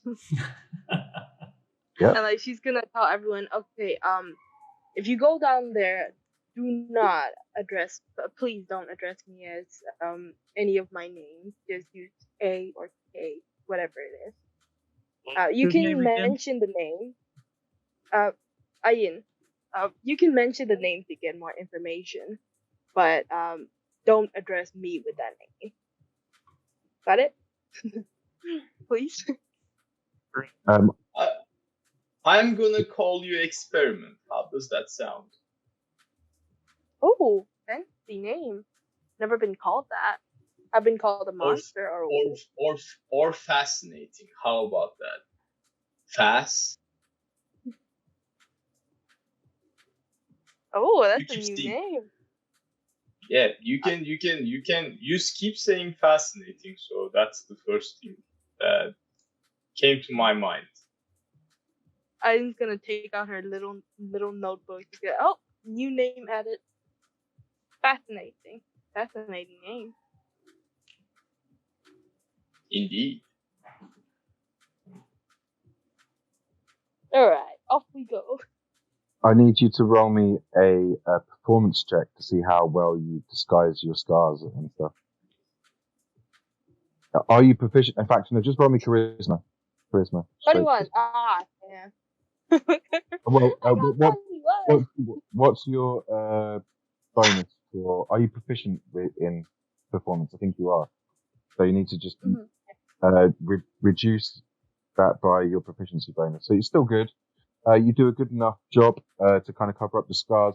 You still look a bit like you, but the defining features of your scars are covered up. All right, good enough. As you're walking through the streets, you go across the bridge and find yourselves looking down at this bioluminescence that seems to glow on the walls as it goes down, and you see various roaming undead creatures below going about their daily business. Dusk is trying to hide it, but he is very excited to finally go down into like this dark place where he where he grew up. Honestly, like Ayun is just as excited as John. When we enter down, my skin color basically become darker. Are these things going to openly attack us, by the way? Like, who are you asking that to? To the characters or to me? To the characters. Cool. I mean, like, Edmund, do they attack us? I think the Paradigm would have the most knowledge of this. If you are in their area, you'll be considered as almost like intruders, but there are people that often go down there and don't get attacked. The more nefarious nature you are, the less likely you're about to get into trouble. But at night time, it would be more dangerous to be entering down there than it is in the day. Like there is like a unspoken kind of deal, or like people are allowed to come down there on business, but there is no. It's not. You're in some danger, yes, but not everyone there is going to likely attack you. So we'll make sure we're out there before nightfall. So, would any of the characters living in Ravnica be considered intruders there? Anyone that's not undead, essentially. But like it's more like when you walk into a bar and everyone turns around and stares at you and doesn't say anything. That kind of uneasiness, Okay. like you're not welcome here. But like people will not go out of their way to help you. If you're trying to find out information, it may be difficult to get it out of the residents here. I mean, yeah, because my experience with undead is killing us. So I could certainly try. Everybody, be close to each other. We are not welcome here, so close each other. Don't rush out for some way, because any corner we can attend by. Okay, and that was the deal for saying that. Yeah, just starts walking. Oh, it's planeswalkers.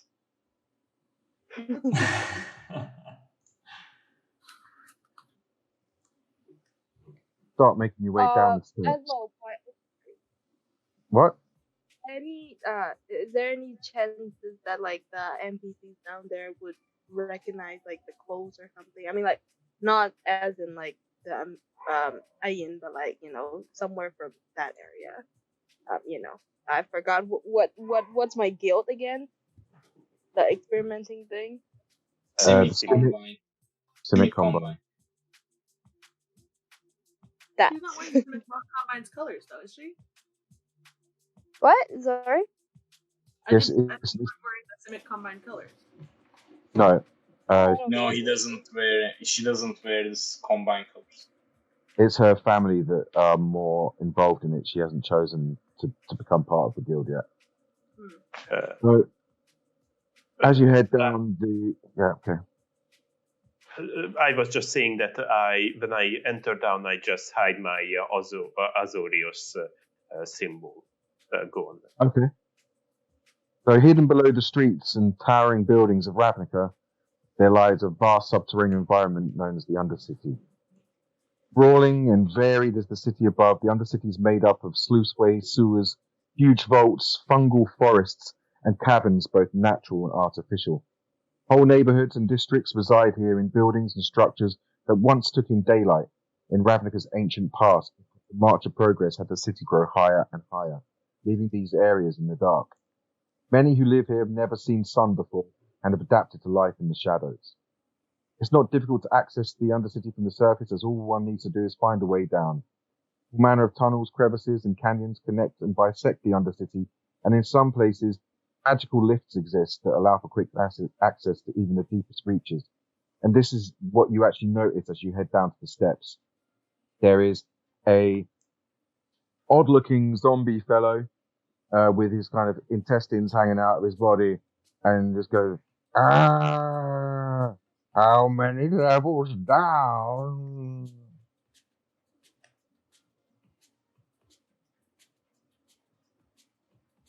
How many are there? 123. What level's the I'm gonna market on? push the jaw and say, The lower we go, the more information we get. Saying. Don't I know you? At the point, dying. I'm with them. This is very new to me. I'm with my friend. No. I don't think I've ever seen you before. Oh, you just look familiar. I get that a lot. I have that phase.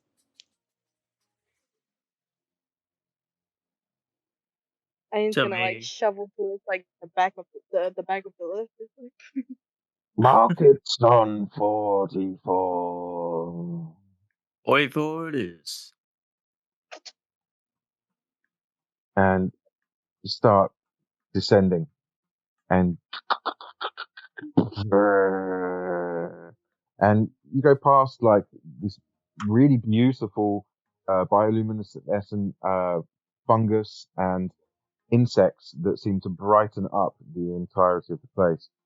And there is a whole kind of vibe. You see that they're not just undead that are living here. They are very pale humans, some odd, shady characters that are very heavily cloaked, a bunch of dark elves, myconids, and also a variety of what look like dwarves, but most of you would know these as Durigar. And they are all kind of just having like the daily business amongst vampires, ghouls, zombies, and there is some kind of scrapping going on. But eventually, you're taken down to section 44. As you suddenly stop, you see loads of people in what most of you would recognize as Rakdos cultists. They are wearing red and black and have lots of tattoos and piercings. As this lift stops, you just see a sign that says "Welcome to the Hellhole." Nice. There is a labyrinth of mine tunnels through all out of this section, and you appear to be kind of under Ravnica's central mountain. It's a very prosperous mining operation, and you see all races and alive and undead running around in this barren maze of like smoky tunnels and deadly pitfalls, running vein-like through the increasing hollow core of the mountain. It gets its name both through its dangerous conditions and obviously the residents of the Rakdos cultists. Guild members provide laborers that toil in the mines and run the market/entertainment within the hellhole itself. The people carrying carts of various precious metals, gemstones, and other debris. There are these makeshift shacks and lean-tos, a bit like a slum of some description, but it's heaving with people. And there are even street performers doing like fire shows and juggling. The odd bard here and there trying to make a bit of coin. Do I see any like pale lizard folk? Roll me a perception check. And any try keen. Again, roll me a perception check. Dirty 20. Do not see any albino lizard folk. You do see a couple of other lizard folk in Rakdos colors. What did you get, Alvin? Well, who just dropped out? Okay, he's sticking back. I was just making sure it wasn't Craig.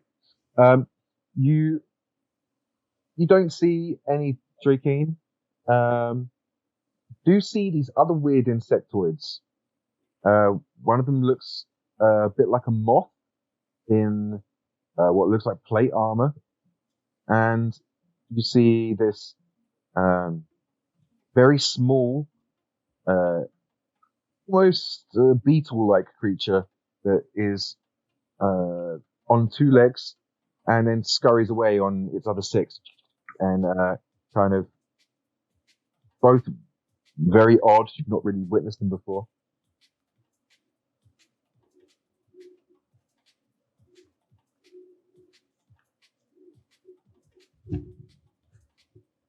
Aether's very on edge as they descend down. Still safe. He's very tense. Alar's the same way, but he's uncomfortable with the fact that he's surrounded by undead. Like he wants to put an arrow in everything almost. Josk feels at home. Paradigm I mean, technically, feels this like is home he to needs. Onion, so. Oh, Paradigm is so uncomfortable that he wants to fireball everything right now. Wait, can we feel like for Josk and me, can we feel like the tension? Like For real, yeah. Paradigm doesn't hide to show his discomfort. I'm just gonna pat on the 2 closest to me, like their backs, and to like, you know, calm them down. Just like smiling, I guess. Okay, who would that That's be? probably not helping.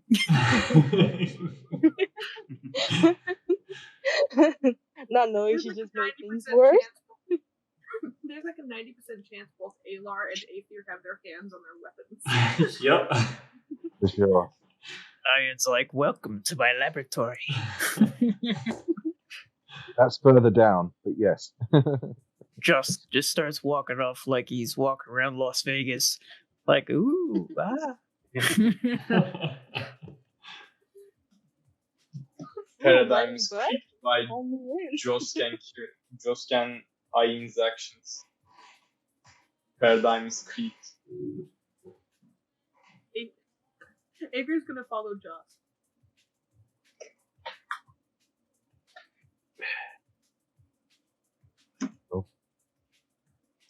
As you head off, whereabouts are you heading to, Joss? Sorry. Just wandering around the market. Okay, cool. In the marketplace, you see loads of strange different funguses and insects that are being sold as food. You see like candied, sugar-coated scorpions and locusts and moths and such like. And there is some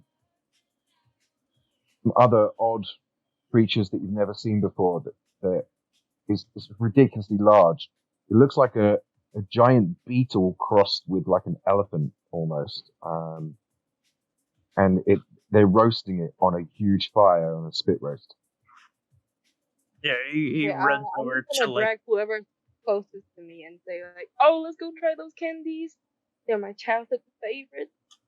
What were you so saying? Joss goes to, Okay, cool.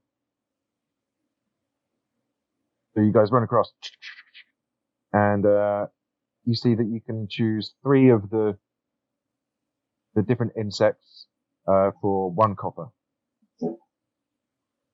oh yes, thank you. I'll pass on vegetarian.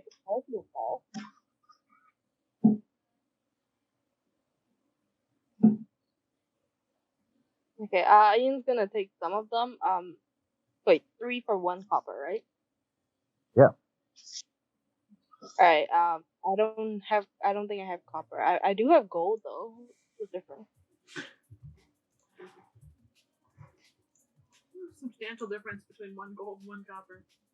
They take the gold happily and give you a pile of like 300 insects covered in like a big bag. Oh yeah. I'm just gonna give it to others. Like, oh, you guys should try it. It's delicious. So good. As he's like crunching on it like a wing is stuck in between his teeth and Maybe later. Oh, come on. Yeah, You maybe. explore. Maybe when I die, come back. If you tries to hide again.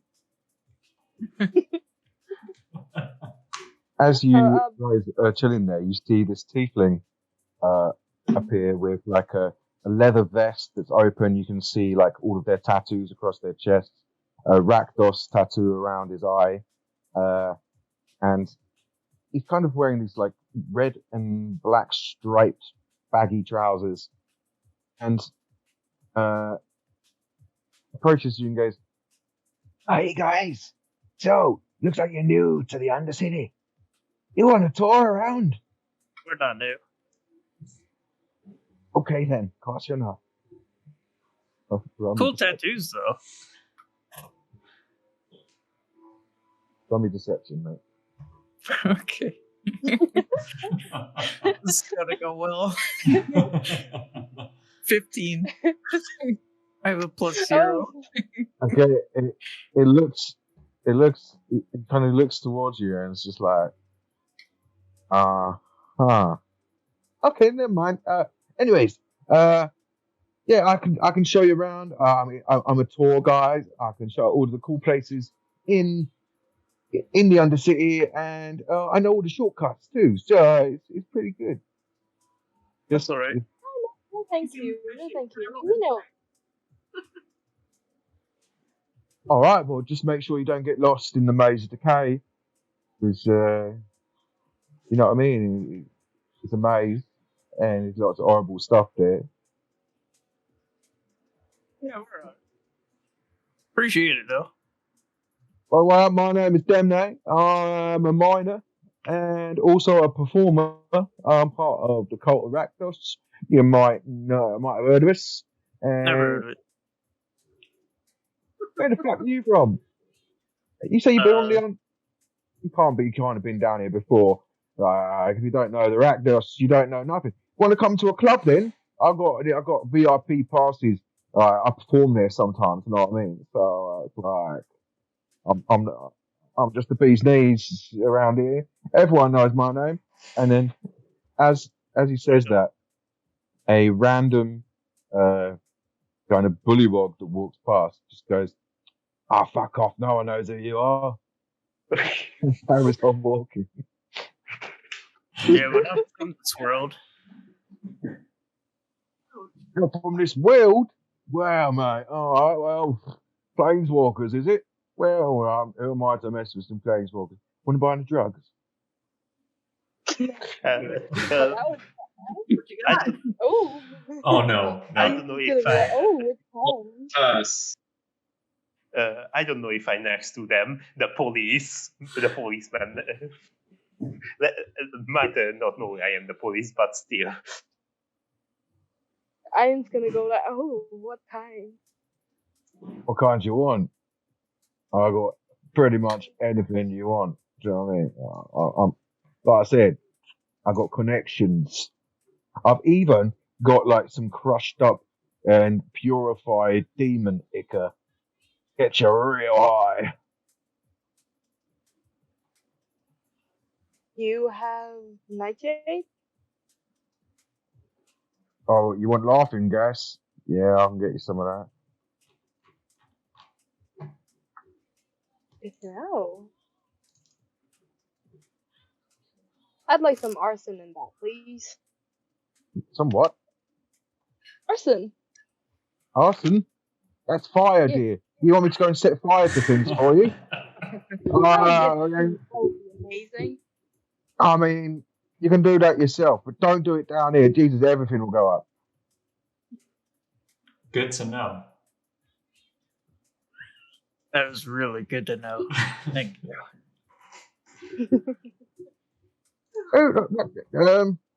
All right. Well, I'll just go and get the stuff. I'll be back in a minute. Just a question. We are next to it, right? Yeah. I go up to. As soon as he turns around, I just like push everyone to go forward. Hold on. What was that? I'm all down for you. doing stuff, Amelia, but seem to have cut over a few people a few times. I know it's just excitement, so don't worry. We'll just let Al Gouldrick do his thing first. So what are you going to say, Al Gouldrick? I was saying that go on to Arlene, and I don't think your parents would like that. Drugs, really? Arlene? How do you respond, Aileen? What? Wait, oh. Al Gouldrick came up to you and said, I don't think your mum and dad would like you taking drugs. Oh, who said I'm taking drugs for myself? Mm-hmm. For the safekeeping, give it to me when it's arrived. Wait, it's not even in my head yet, is it? No, the guy was gonna go get it. Do you know Ian's parents? Yeah, how can I say it? My race has a couple of, interesting history with the Simic Guild, and thanks to funny consequences, a couple of times I met their parents, this little girl parents. I see. Interesting. Another question: how do you hear my telepathic thoughts? All right, that was telepathic. Never mind. Yeah, but I happily answered. I'm going to say that unless you say specifically, I'm only speaking to this person, that you're always broadcasting telepathic to everybody to make it easy. In the group, right? Yeah, in the group. Because otherwise, it means that roleplay is difficult, so they can't comment on stuff. So unless you'd say, I'm going to secretly speak to this person, you're speaking to everybody in the group. Is that okay? That's fine. That's fine with it, as long as it's not everybody. No, just everyone in the party. Okay. Yeah. It's easier for the roleplay. That makes sense. Anyway. Yeah. So yeah, you accidentally told everybody. So it's whatever. But okay, I'm done. Cool. You, those of you that have passive perceptions of 15 or higher, which is at least half of you, you see the tiefling go off and speak to this huge minotaur that has like an eye patch and a massive scar that runs over his left eye. That kind of starts at the top of his forehead and goes down through his nose and across to the right hand side of his cheek. And he points to you guys and it starts like clearly using his hands and going and then like as if he's telling them that you kind of plan to set fire to the Undercity.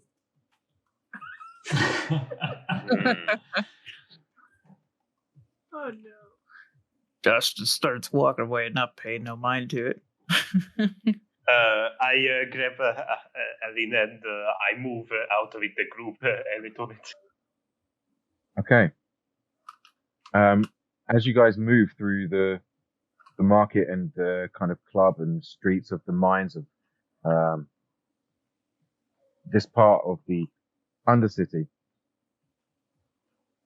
you see that the Minotaur and 2 or 3 other Rakdos members, a couple of humans, and a couple of dwarfs, Duragar, start heading in your direction. This is technically going to be a chase scene, guys. So I'm going to have it your guys' turn, their guys' turn. So, I didn't hear what that my Wi-Fi was terrible. Being chased through the streets by a Minotaur in his games. Because the tiefling said that you guys are going to set fire to the place, which was quite concerned about. So, I'm going back. Up. Good boy. Stop it. Yeah, okay. So, I need everyone to roll me a stealth check, and this is for you to run down the road and then dart down an alley and see if you can do it without them being seen. I'm going to take the average stealth score. Can I cast Pass Without a Trace? Can. Woo! All right, 21. I'll do that. So that's an extra 10 on top of that, so 31. 4. 4 plus 10, 14. I got a 31. Nice. 33. Nice.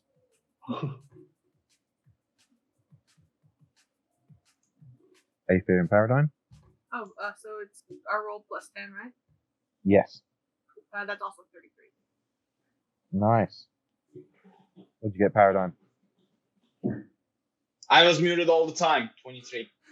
I wondered why you're being so quiet. I was like, I was muted all the time. I forgot. So I'm muting myself. 23. nice. You guys dart around this corner and follow it. You're now down like a shady alleyway in this maze of tunnels. You keep on going, and as you take a left, those of you that look over your shoulder see the Minotaur and his goons run past the end. Now, you know that going back onto that main thoroughfare will likely get spotted. Ahead of you, you see a tunnel that splits into like a Y section, and one of them goes down in a kind of very steep angle. The other one seems to go down at a kind of much more relaxed angle.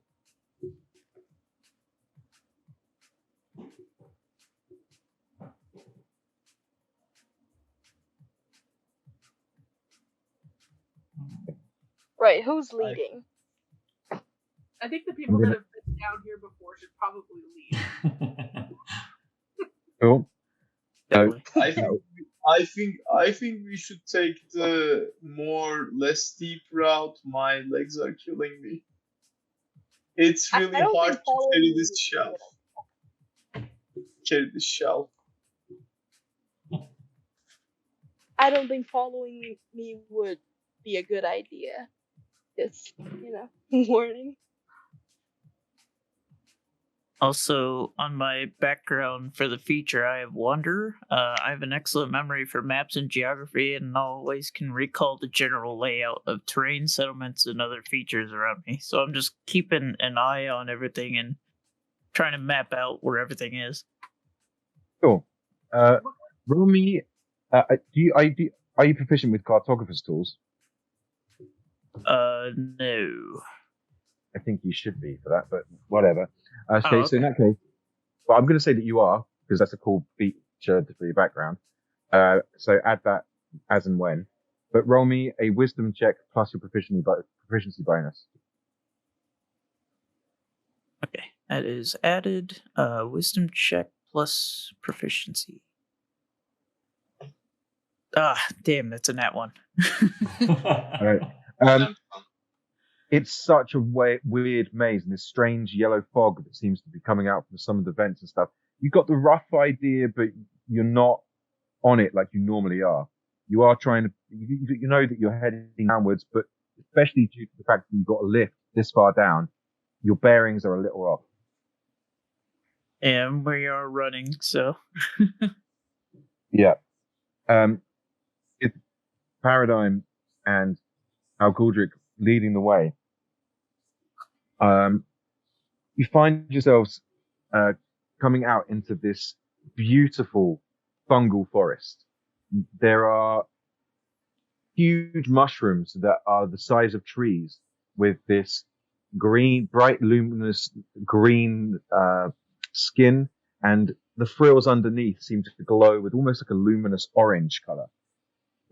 There are all manners of fungus and weird shapes and sizes, some looking a bit like oysters, others like these strange bulbous caps, others kind of more flat.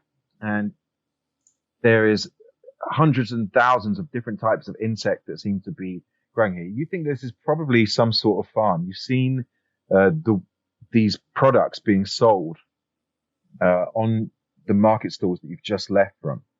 And there is an element of kind of beauty that you just did not expect to see down here. Like all along the walls, there is this green and purple fungus that when some of the insects seem to flutter by, it glows and sparkles in brighter color.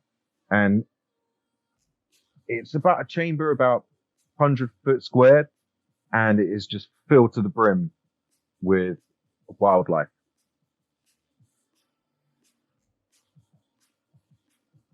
Yeah, just guys are like really big. Like this reminds him of home.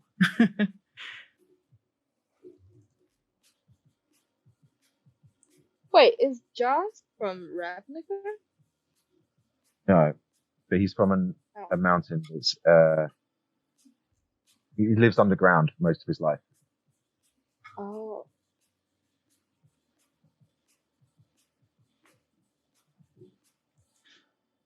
We're still running, right? Wait, Yeah. we're still running? Yeah. Oh, I thought we're. We stopped. You kind of run in, stop, go, and then start running again. As you run around the outside edge, there are 3 exits. 2 of them heading down, 1 of them heading straight. Can I try doing a history check? Or like anyone who's from here could try a Survival. history check. Roll survival to see. So, all of you can roll survival to see which is the most treaded path. Natural 1. 23 from Aether. 26 from Joss. No. About right. 30. What kind of terrain would you consider this area? Mountainous, I suppose. Oh, sweet. Okay. Underdark, actually. Underdark, sorry. Underdark. Sorry. Either way.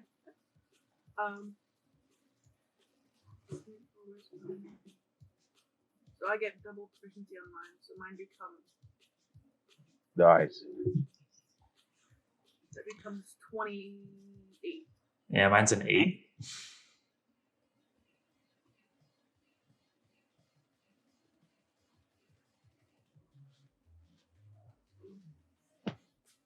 Cool. You see that the would be the one that just leads in a direct path that is flat. There is loads of like footfall and bits of spores from the plantation, and except for the way that you've just come from, anyway.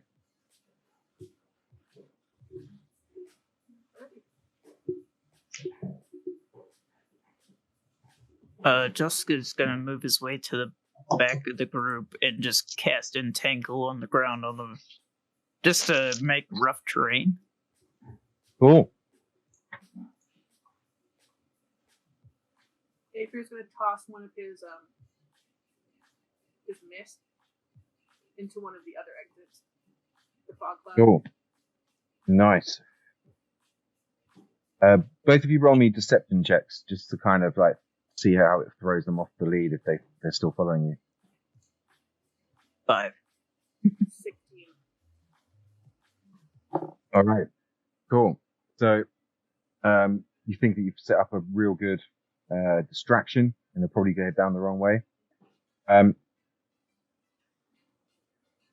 You find yourselves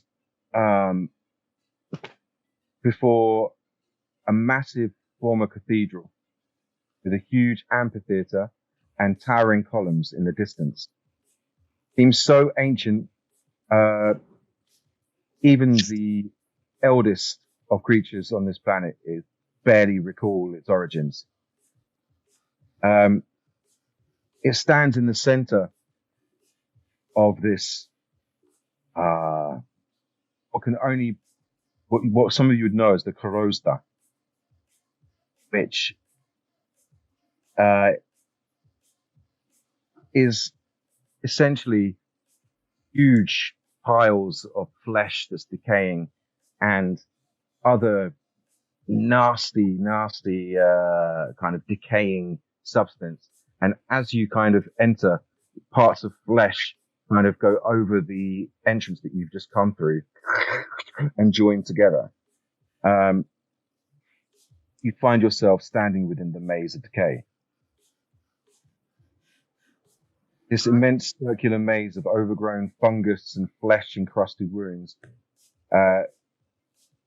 used to be a lair of a long dead guild master. See that there is an array of swarming vermin. You see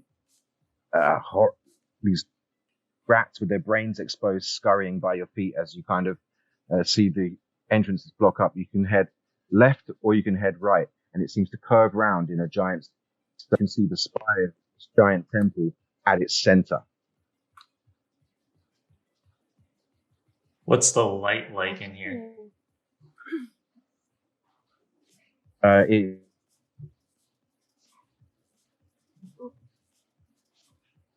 You can get that out there.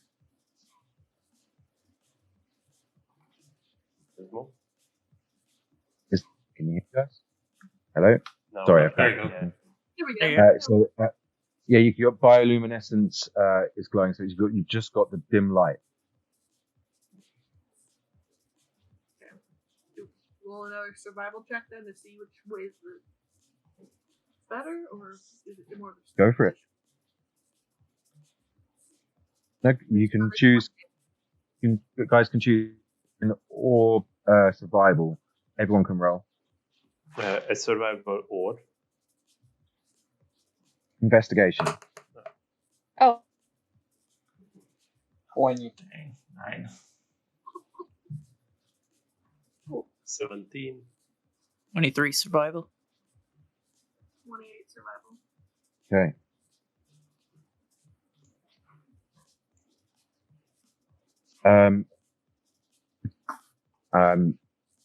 You don't really see any tracks in here. It seems to be that the strange fungal flesh seems to cover the odd kind of squelch mark.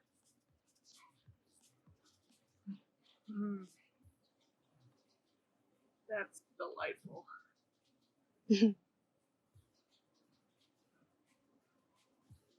wait, can we touch them? Mushroom? Yeah. I mean, like, is it like, can we touch them? But like, should we? Kind of situation. Can you touch them? It's glowing. It smells nasty as. Like there is like almost gagging at the stench that is emanating from these walls. Ian's gonna like smile widely. She's gonna grab some of them and like put it in like a bag or something in her like or a test tube, right? Wait, do I still have that kit like the one you said potion mixing Alchemist kit or kit. whatever? Yeah. Yeah. Sure. Can I just put it in one of the potion right, the glass vials? Yeah, there we go. Grab hold of a massive handful of the fungus flesh and pull it off, and start yamming it in one of the bottles that you've got. Roll me a Constitution saving throw.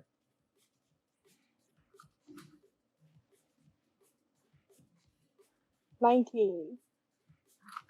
Okay, you feel this wave of sickness wash over you, but you've been in this place before. You know its dangers, and you just don't care about them. And you just yam it into the I've pot. had worse, so. You feel a bit nauseous, but other than that, you're alright. Immune system used to it. Nathan starts heading to the right. He's like, no good way.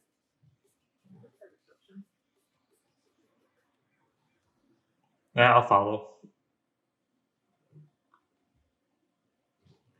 Cool. As you guys start walking around in these concentric circles, there is like seems you're just walking around the outside, and you do just see the strange Greek castle in the center, and then AP, you suddenly notice on one of the left-hand side there is this small little caterpillar that seems to be sitting in the maze wall itself, and it's like, hey! He stops his tracks. He goes, huh. Hey I there. love the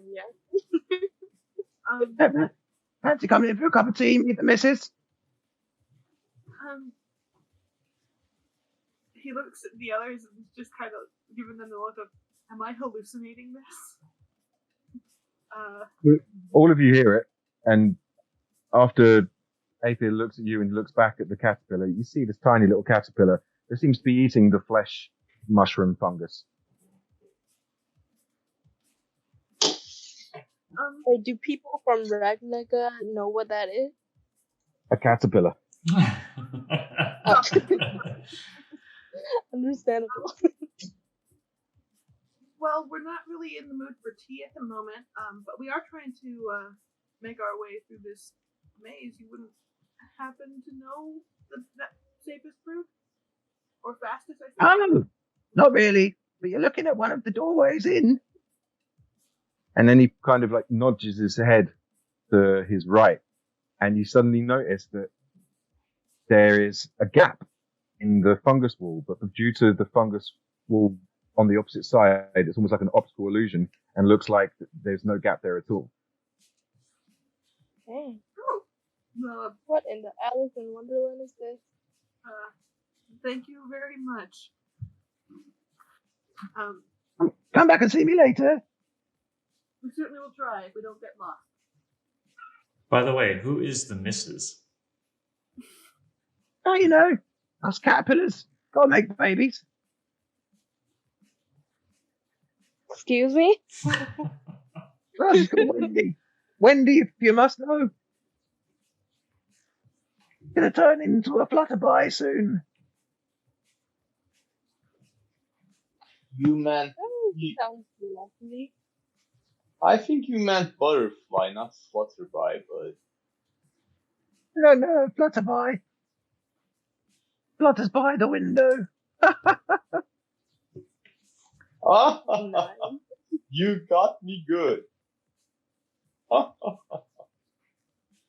If we go through the little door thing, it's just. I'm just gonna go to Paradise. That's As you guys start moving through the flesh figures, he just calls out as the flesh fungus wall starts closing behind you. Oh shit, I forgot about that. Forget worry about the zombies. what? What? What? At this point, you see there is a path that just leads to the right, and it curves around, and as you move about 15, 20 feet, there is a T-junction that goes left or right. As you look to the left, you see there is a kind of almost like a fountain that is not spouting any water. It looks like that there is some sort of mer creature reaching up and like up their mouth open, and you imagine that water once was spouting out of it. And to the opposite direction, you see a yellow mist that seems to fill up the entirety of that area.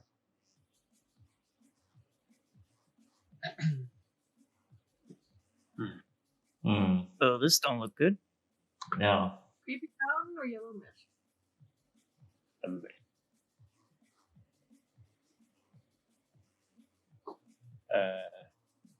I could try to just basically push away the mist. Elor knows how. I know how. No. You have a lot of check for it.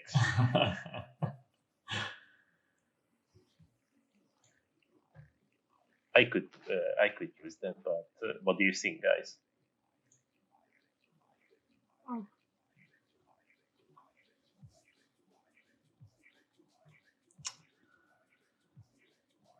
I think it's a good idea. I think part of me thinks mist.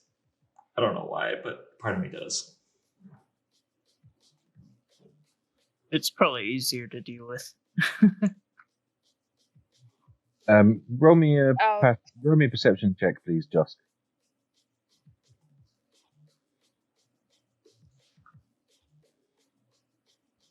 Uh, 17. Okay. As you kind of just do like a check to the fountain again, you kind of double take, and the Murph creature has a beard on her face that looks very similar to yours. Is that my beard? No, this is my beard. No, on the mofo. Right there. Looks familiar. Didn't you give your beard to Bob? No, that was the new one I got. This is my old one, I think. I walk closer to it. Yeah, you move the 20, 30 feet towards it, and as you get closer, the smell of stagnant water is gross, and as you get to the edge of the fountain, there's like a big pool around it, and there's this stagnant green sludge that is in the kind of basin of what the fountain once was. And the beard is on the face of the merfolk, and you see just sitting at the base of the statue is a porcelain doll that has a crack down its center and this kind of black shadowy essence that seems to float around it. And as you walk over, its head just twitches and goes and looks at you.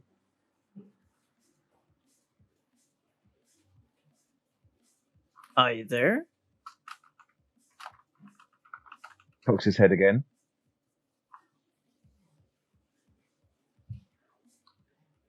Who might you be? Envy.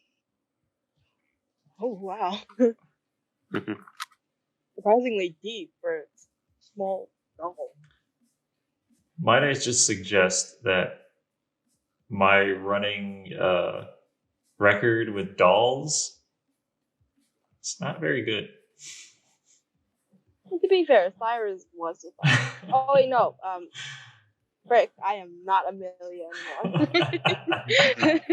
I forgot. Yeah. And did the rest of you follow, or are you guys still at the T-junction? I'm just gonna I'm start gonna follow. recording what Well, follow looks Josh like. is doing. All right.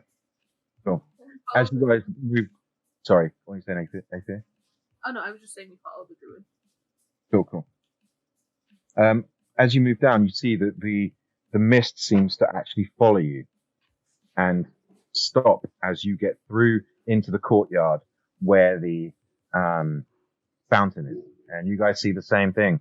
This strange merfolk fountain with the stagnant sludge and this creepy as looking doll that seems to be sitting at the base of the statue itself, surrounded by green sludge. Oh boy, Elden Ring boss fight.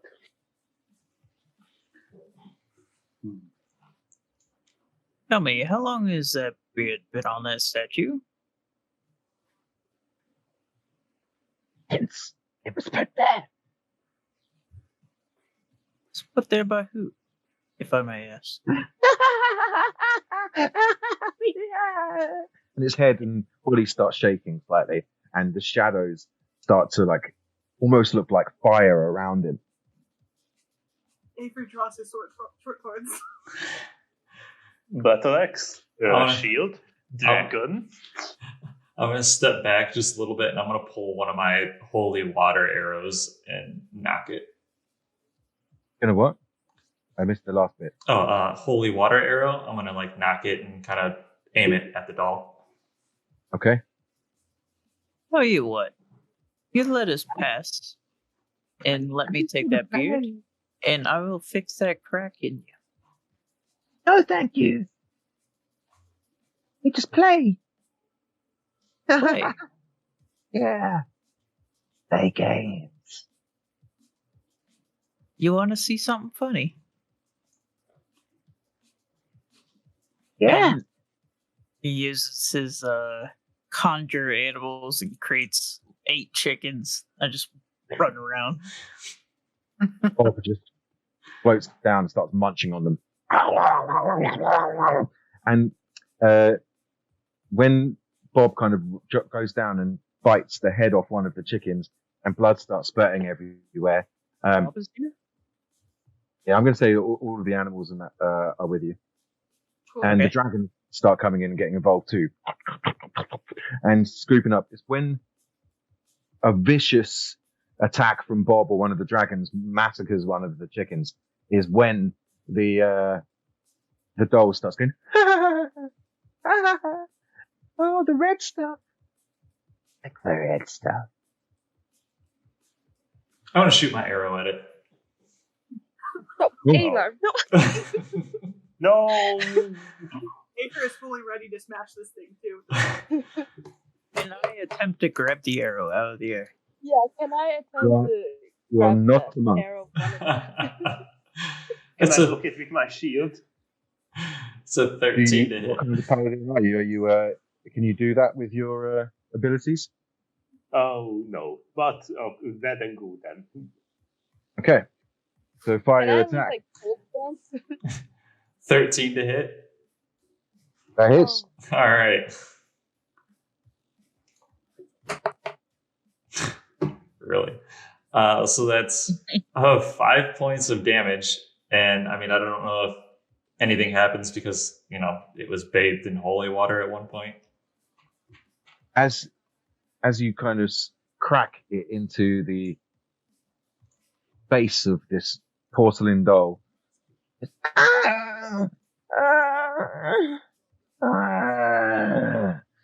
Now you're really gonna play with me forever. and it's kind of all these shadows just billow from it, and you see it glow as if a spell had been cast from it, like you've seen with familiars before. And I need all of you to roll me a 1 second. Come on now. I just want to say, anybody in 10 feet of me get a +4 on their save. So Hey. those of you that took steps back, you might just be out of range, but I'm going to say everybody's in range for that. And Who's walking up toward the doll? so that is a dexterity saving throw. So okay, so in that case, I mean, you're still at the edge of the fountain. You haven't stepped into the water yet, right? No. Or else like kind of Okay. heading toward the beard. Sure. So I need everyone to roll me dex saves. I'm gonna plus. Am I allowed to smack Aylar's head a bit on the back? Uh, Is it allowed? Yep, free action. So dex saves. 21. Okay. I added +4 to 21. 24. Okay. I got a 14. Well, For my dragon, 18. Dragons are not actually in it. It's 30-foot line with Oh. 10 foot wide, which is just getting you guys. Okay. Sorry, the dice are still rolling. Okay, for those of you under 20, you take 51 points of necrotic damage. So for those of you over 20, you take 25. Oh, that almost killed me. you won. Or down me. Oh my god. Aether's barely standing. Yeah. Oh my goodness. 51.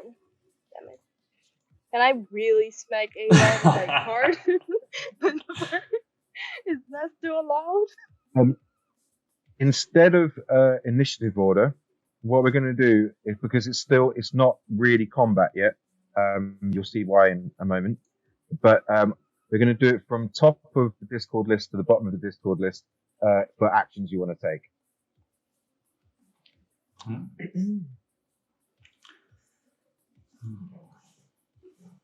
Alright, Aylar's first. Yeah.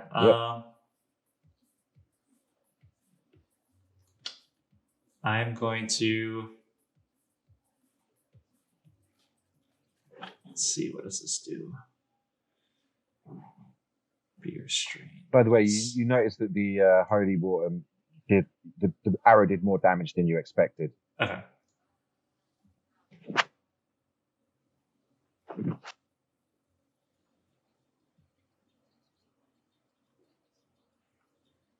Sure, why not? Bonus action, I'm going to cast Ensnaring Strike on myself. And then I'm going to take another Holy Arrow and, well, I'll use Holy Arrows for all my attacks at the moment. Cool. And make 2 shots at it. Nice. First one is a 14 to hit. Hits. So that's going to be 8 points of damage plus Ensnaring Strike. Let's see here. Actually, does it do that on the first one?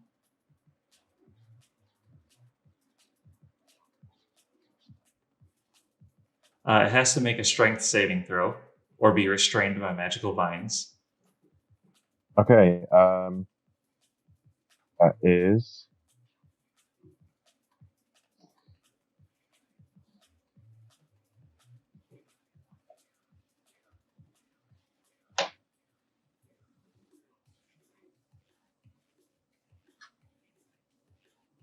$16 points of damage. 16 to save. That it saves. Sorry, 16 to save. Yeah. Yep. So it saves from the snares.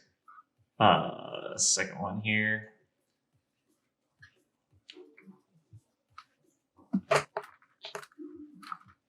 $18 to hit, and that's going to be a 12 points of damage plus whatever it does for holy. Okay. It's then going to call upon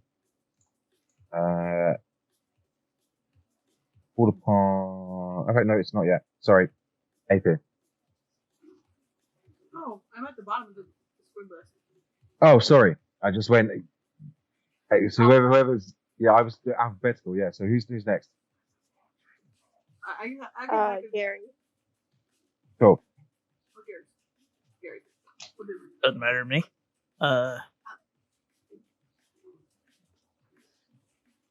I'm just gonna cast Conjure Animals, create 2 eagles, and have them fly over and try to nab the beard for me.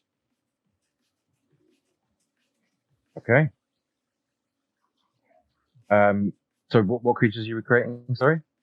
2 giant eagles. Oh, okay. Yeah. And one of them picks it up and takes the beard off. Have them bring it back to me. You have your beard. All right. That's my turn. Okay. Then it's going to be legendary action, Bones of the Underworld. I need everyone to roll me a dex saving throw as these pillars of green flame emanate from underneath you. Green flame! Green flame! Oh, okay, don't forget the +4. +4, 18. 20. 25. +4, 9. 19 + 4, 23. 23 as well. Okay. 9. So, those of you that are over 20 take half damage. How much again? I'm still rolling it. Oh, So those of you that rolled over 20 take 10 points of damage. The rest of you take 21. oh my god. I need some healing. Medic! Aether is down. Who's the medic? Okay. Aether is down. Then next in the list. Sorry, I'm not looking at Discord. It's me. Cool. What are you going to do, Aldric? Hopefully it's Aether. About 10 feet away from you. Okay, go next to him. If you regain 25 hit points using my action Lay on Hands. Cool. And then after that, I swoop into the air by using what it called winged boots. Alright, so does that mean I'm up with 25? Yeah. And I cannot only target one creature, so bonus action, further spell slot, cast a blinding smite, and and Strix fly into the air and use his lightning breath. So I need a dex save. That's a 6. Well, that's a fail. This one takes 20 points of lightning damage. Okay, as it hits, you see that part of the lightning seems to be absorbed by the creature, but it does still take damage. You see the lightning kind of arc across its body, and it giggles slightly, but a crack starts forming across its shoulder and chest. After that, it moves into the back of the creature, so anybody who tries to attack with melee gets flanked. And It can't, because its back is up against the statue, and okay. you know what I mean. So I mean, I think it's better to keep him away from it than in that closer reach. But it's up to you. Okay, well then he floats above, but he keeps distance from the other from any spell, not affected by any spell. Okay.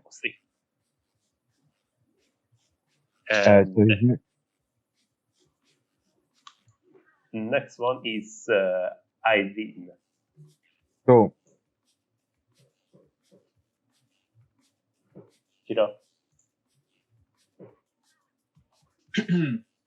Kira, can you hear us? We not hear you. Oh, Kira. Oh, sorry, I'm back. Sorry, my Wi-Fi just broke. What happened? It's your turn. We're fighting the creepy doll. Yeah. Is it like, is it to the point where it's too late for me to like talk to the doll? Yeah. No, it's never too late to talk to the doll. What do you want to say? Okay, I'm just gonna say, these are amazing powers of, hi, hello, can you stop? You're asking it to stop. Okay, so roll me a persuasion check. Can I do charm person? Oh yeah, you can, yeah. This is awesome. Wait. What to save is that? Charisma or wisdom?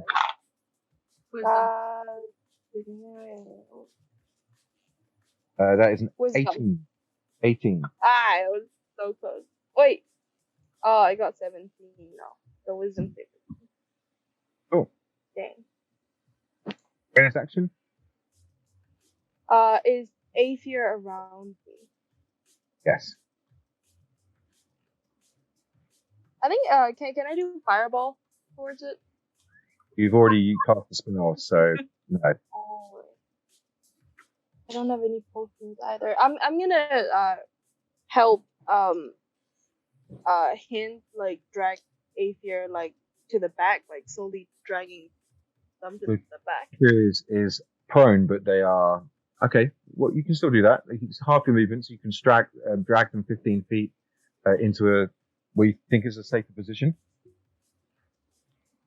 Yeah, like further from the doll, I guess. Okay. Yeah, but he regained the 25 hit points. It will be then the doll's next legendary action, and it is going to do another shockwave of shadow as this corridor of shadow just opens up once more and tries to blast you. It's going to be a lower level though, so I need everyone to roll me dex saves again. Oh, no, sorry, everyone apart from Emilia and Aether. Damn it. Even who is in the air. 11. You're At not one. flying there, are you? Hmm? You're not flying. The dragons are, right? So the dragons I and am Bob are flying flying. too. I am flying too. I have a boost of flying. All right. Yeah, it's a column of shadow. So yes. Okay. 11. Oh. 11. All right. 25. Oh, net one. You take triple Yep. damage for that. Yep. Ooh. I'm down. I'm joking. I'm joking. I'm down either way. All right. Okay. It's rolling ever so slowly for some reason. One bit. Oh, that's not bad. That's not bad. Oh, it's rolled over to 2. I don't like hearing that. I don't like hearing that. That is a total of 22 points of damage for those of you under 20, which I think is everybody. And 11 if you rolled over 20. Okay. Paradigm is down. Josk is down. I cannot heal everybody. Who does it next? Paradigm. Orbit, and then Nathan, right? Yeah, I guess that's safe. Who's bloody? Natural 1. Oh, that's 2 fails. Yes, sir. Okay. Aether. Oh. He's gonna get himself to a state there. First and foremost.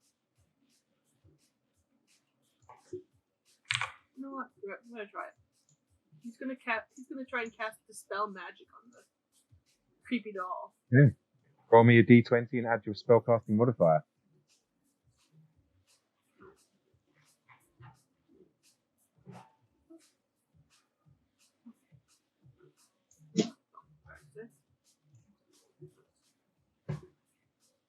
That's 14. That is exactly the number you needed. As you cast the spell, the doll suddenly just flops down, the shadows disappearing, and notice Paradigm down and others injured. To stay in initiative until those rolling death saves are either up or dead. Okay, the 2 person who... Wait, we're still in initiative. But Okay. yes. So, Ayla. Well, I'm going to go right to Paradigm right away, and I'm just going to do a first level Cure Wounds. So that's a whopping 3 hit points. You get healed. It's better than... Here I am to save the day. Awesome. All right, let me roll my death save. On 10. Is that passing or failing? I can't remember. Pass. Passing. That's a pass, I think. Yeah. Cool. 10 or It's higher. my turn? It's my turn. Yes. Okay, well, Joke, you regain 10 hit points. Oh, And my dragon starts destroying the doll. Okay. Right. Do It's I need rabid. to roll anything? Good job. Although, roll me a dexterity check for your blue dragon, just in case they dip their tail in the water. Dexterity, just check, okay. Check, yeah. 12. Okay, its tail dips in the water and you hear it hiss. And I need you to roll a constitution saving throw for it. Okay, let's see. Plus normal con, plus 4. And another 4. That's No, 23. your thing does not count. Your aura doesn't count. No special ability. If I am bound to the dragon, the dragon get plus for the save equal to my proficiency bonus. All right. Okay. Cool. That's a 23. Yeah, you see this, it shake and hiss at the water, but and then flies up away from it. We're out of combat. All right, I'm gonna stand up and cast. Pull out my staff of healing and cast Mass Cure Wounds with it. Cool. Bless you. As you guys kind of take it in the area, you see the merfolk statue still standing in their same position. You notice that there are these busts of what looks like a very beautiful woman with this big curly kind of bouffant hair. But as you look at it, you realize that's not hair, that's snakes. And they're like shoulder upwards, kind of statuettes on either side of this entranceway, which is the only other exit from this courtyard than the one you came through that's filled with yellow fog.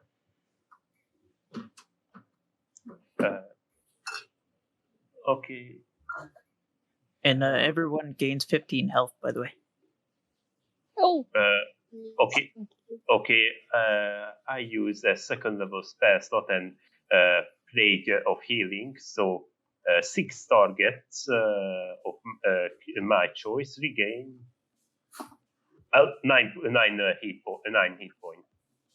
So all of you Everyone heal. gets 9 points. Yep. 90. 19. Who looks? No, looks plus Okay. Gary and mine. Cool. I mean. Hook's injured. There you go, mate. I mean, I can only like heal one, so I guess I'm gonna heal. Half of healing and 19 from the spell.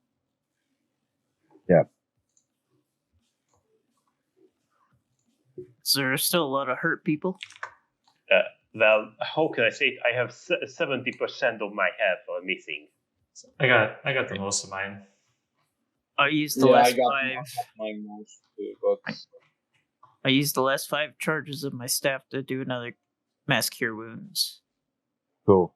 And then I'll have to roll a d20 to make sure it don't blow up. Yeah. It would be good.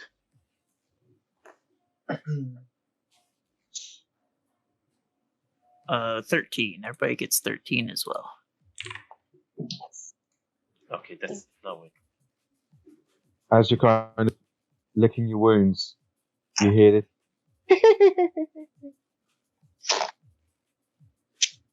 We need to get out of here. Quick. yeah, get out of here. And for case of unintended thing, I'm gonna cast a 3rd level bless to third level bless to all of us. Not all of us, everyone besides me. Okay. So Everyone gets a You- D4 for saving throws and attack throws. yes, Gotcha. besides me. Yeah. Oh yeah, we're running away. Are you going back the way you came through the mist, or are you heading down the kind of opening which has the 2 Gorgon heads either side? It doesn't sound really well. I suggest going back, but I don't know.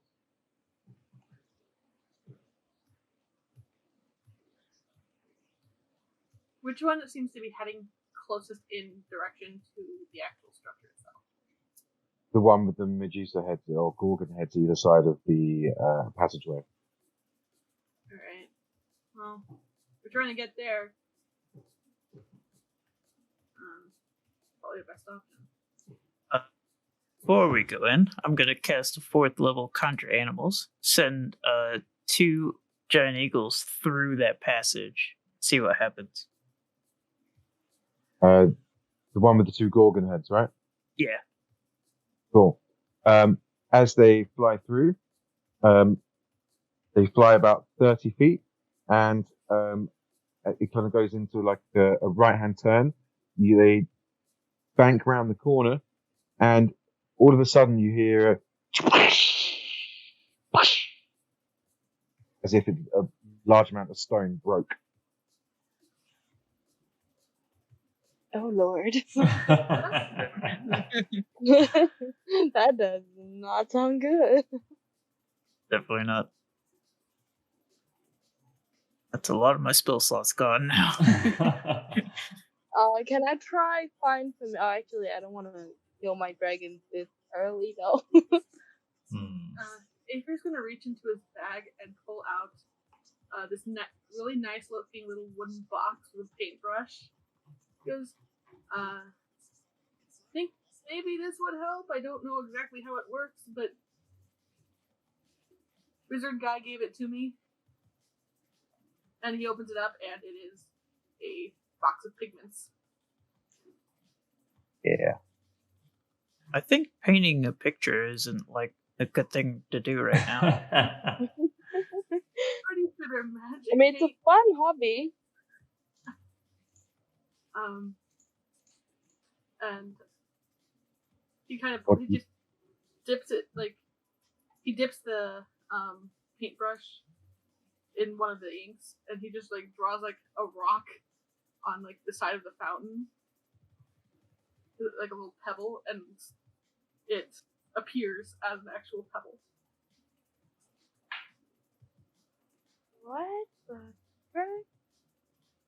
Magic paint. Can you draw me? I'm not that Classic talented. a-hole casters. A rock is about the level of ability I have.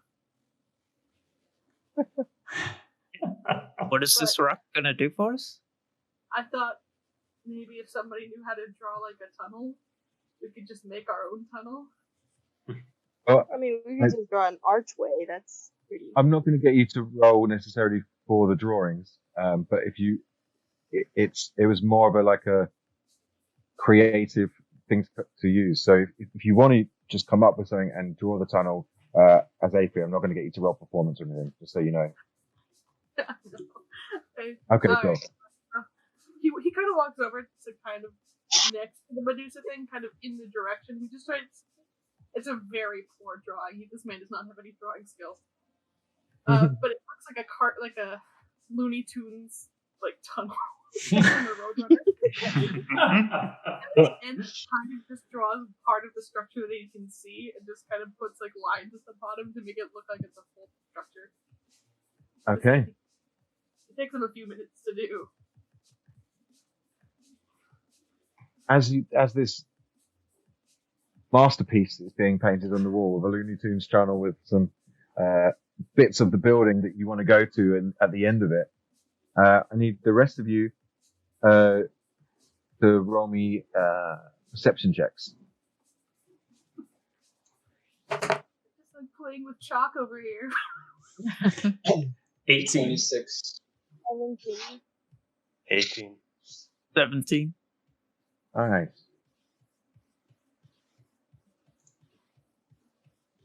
Okay, Ayla. 18. Cool. Everyone sees these strange, long, spindly claws, seemingly made out of shadow, kind of come around the corner. And this strange, featureless face just seems to kind of arc around the corner just as the tunnel is finished painted. I will put a picture of the creature. Yeah. Oh no.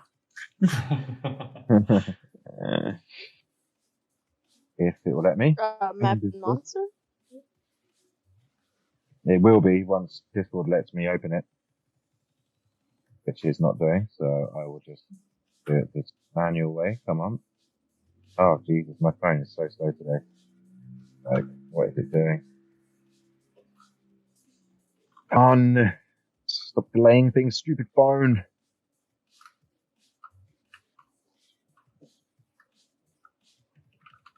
So it's kind of like this featureless shadow creature that has this strange kind of wisps of energy floating around it, and it's slowly making its way towards you guys. It's just like floating in that direction. You guys run towards the tunnel.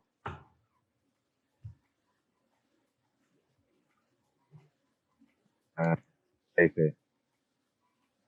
Alright, sorry, what? So. Insight, please. Insight. Oh. Not good at insight. 13. That I think. Okay. You hear, so you feel that this tunnel probably will take you somewhere away from here, but you're not too sure if it's going to take you exactly where you want it to. But you leg it down anyway. The tunnel itself, you kind of expect it to be made of this fungus flesh, but because you painted it as this dark kind of Looney Tunes tunnel, it's literally just smooth black stone that as you're kind of walking down, and it goes for about 150 feet due to kind of the perspective that you drew. As you burst out the other side, it takes you some time, so you kind of suddenly gain your bearings, and you see that just as you kind of guys exit, the strange shadow creature is approaching the entrance and does the kind of claws around the side of the entranceway, and you see this creature. There we go.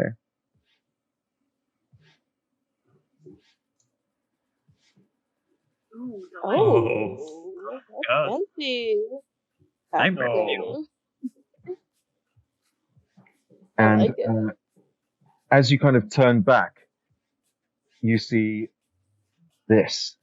You're in this kind of circular courtyard with these writhing flesh creatures, all kind of making up the walls itself. But you can actually now see hands and faces kind of peering out through this kind of wall of flesh and fungus, and all joined together. But at its center, these tendrils of shadowy energy forming around this kind of stone, yellow, odd glowing stone at the center. It's almost fully formed, and the tower itself is now about 50 feet away from you, but behind more of these walls. You've closed the distance like threefold, and around the creature that has all of these tendrils of shadow going into it, you see that each of these tendrils is living and has a bunch of mouths and eyes, and there's these other tiny little shadow creatures that seem to be floating around them. Oh, they do not look tiny at all. Dang. No, the tiny ones is the one at the bottom. The kind of sludgy kind of creatures with the mouth and eyes is coming from the ceiling into this kind of humanoidish shadow creature at the center. As soon as you step in, Aylar, a familiar yet unwelcome voice enters your mind as you stare at this strange humanoid-esque creature, which is barely recognizable. And you see that this form becoming more and more solid as Isendar speaks to you and says, "I knew you'd come. Did you like my little present? I have a few more of those up my sleeve." And it's strange, like his raspiness of his voice is gone.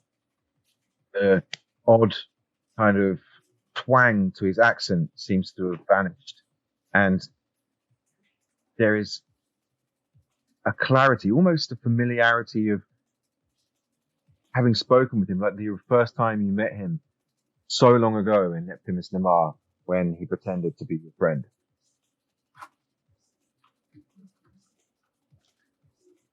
Enough of the games. It's time to end this here and now. You've had And your on that chance. note, and on that note is where we will call it for today. Oh. Dang. So what's happening? Come on. It's gonna be a fairly big fight. I don't know how quick or slow it will be. He is you guys are depleted, but he's also depleted his forces somewhat. So it'll be really interesting to see what happens in the fight to come. See up in that tower, you said? No, you guys are in a courtyard that's about 50 feet in front of the tower. And you're kind of surrounded on all sides, except for by the fungus flesh walls that have like the zombie creatures coming out of them. He's at the center of this chamber with all of these shadowy like tendrils coming from the ceiling with mouths and eyes. And there are about 5 or 6 of those floating shadow clouds with little claws, and the big shadow creature that is was following you down through the tunnel. Be fun. Oh boy. So let's remember Bless is up for next session, and we will start with combat. Yeah. Oh, it is going to be a rough one. And remember, I I'm can out feel of it. spell slots just about, so no healing I for am me. out of Leon. I am out of Leon hand. Bam, bam, bam. You can always save one, buddy.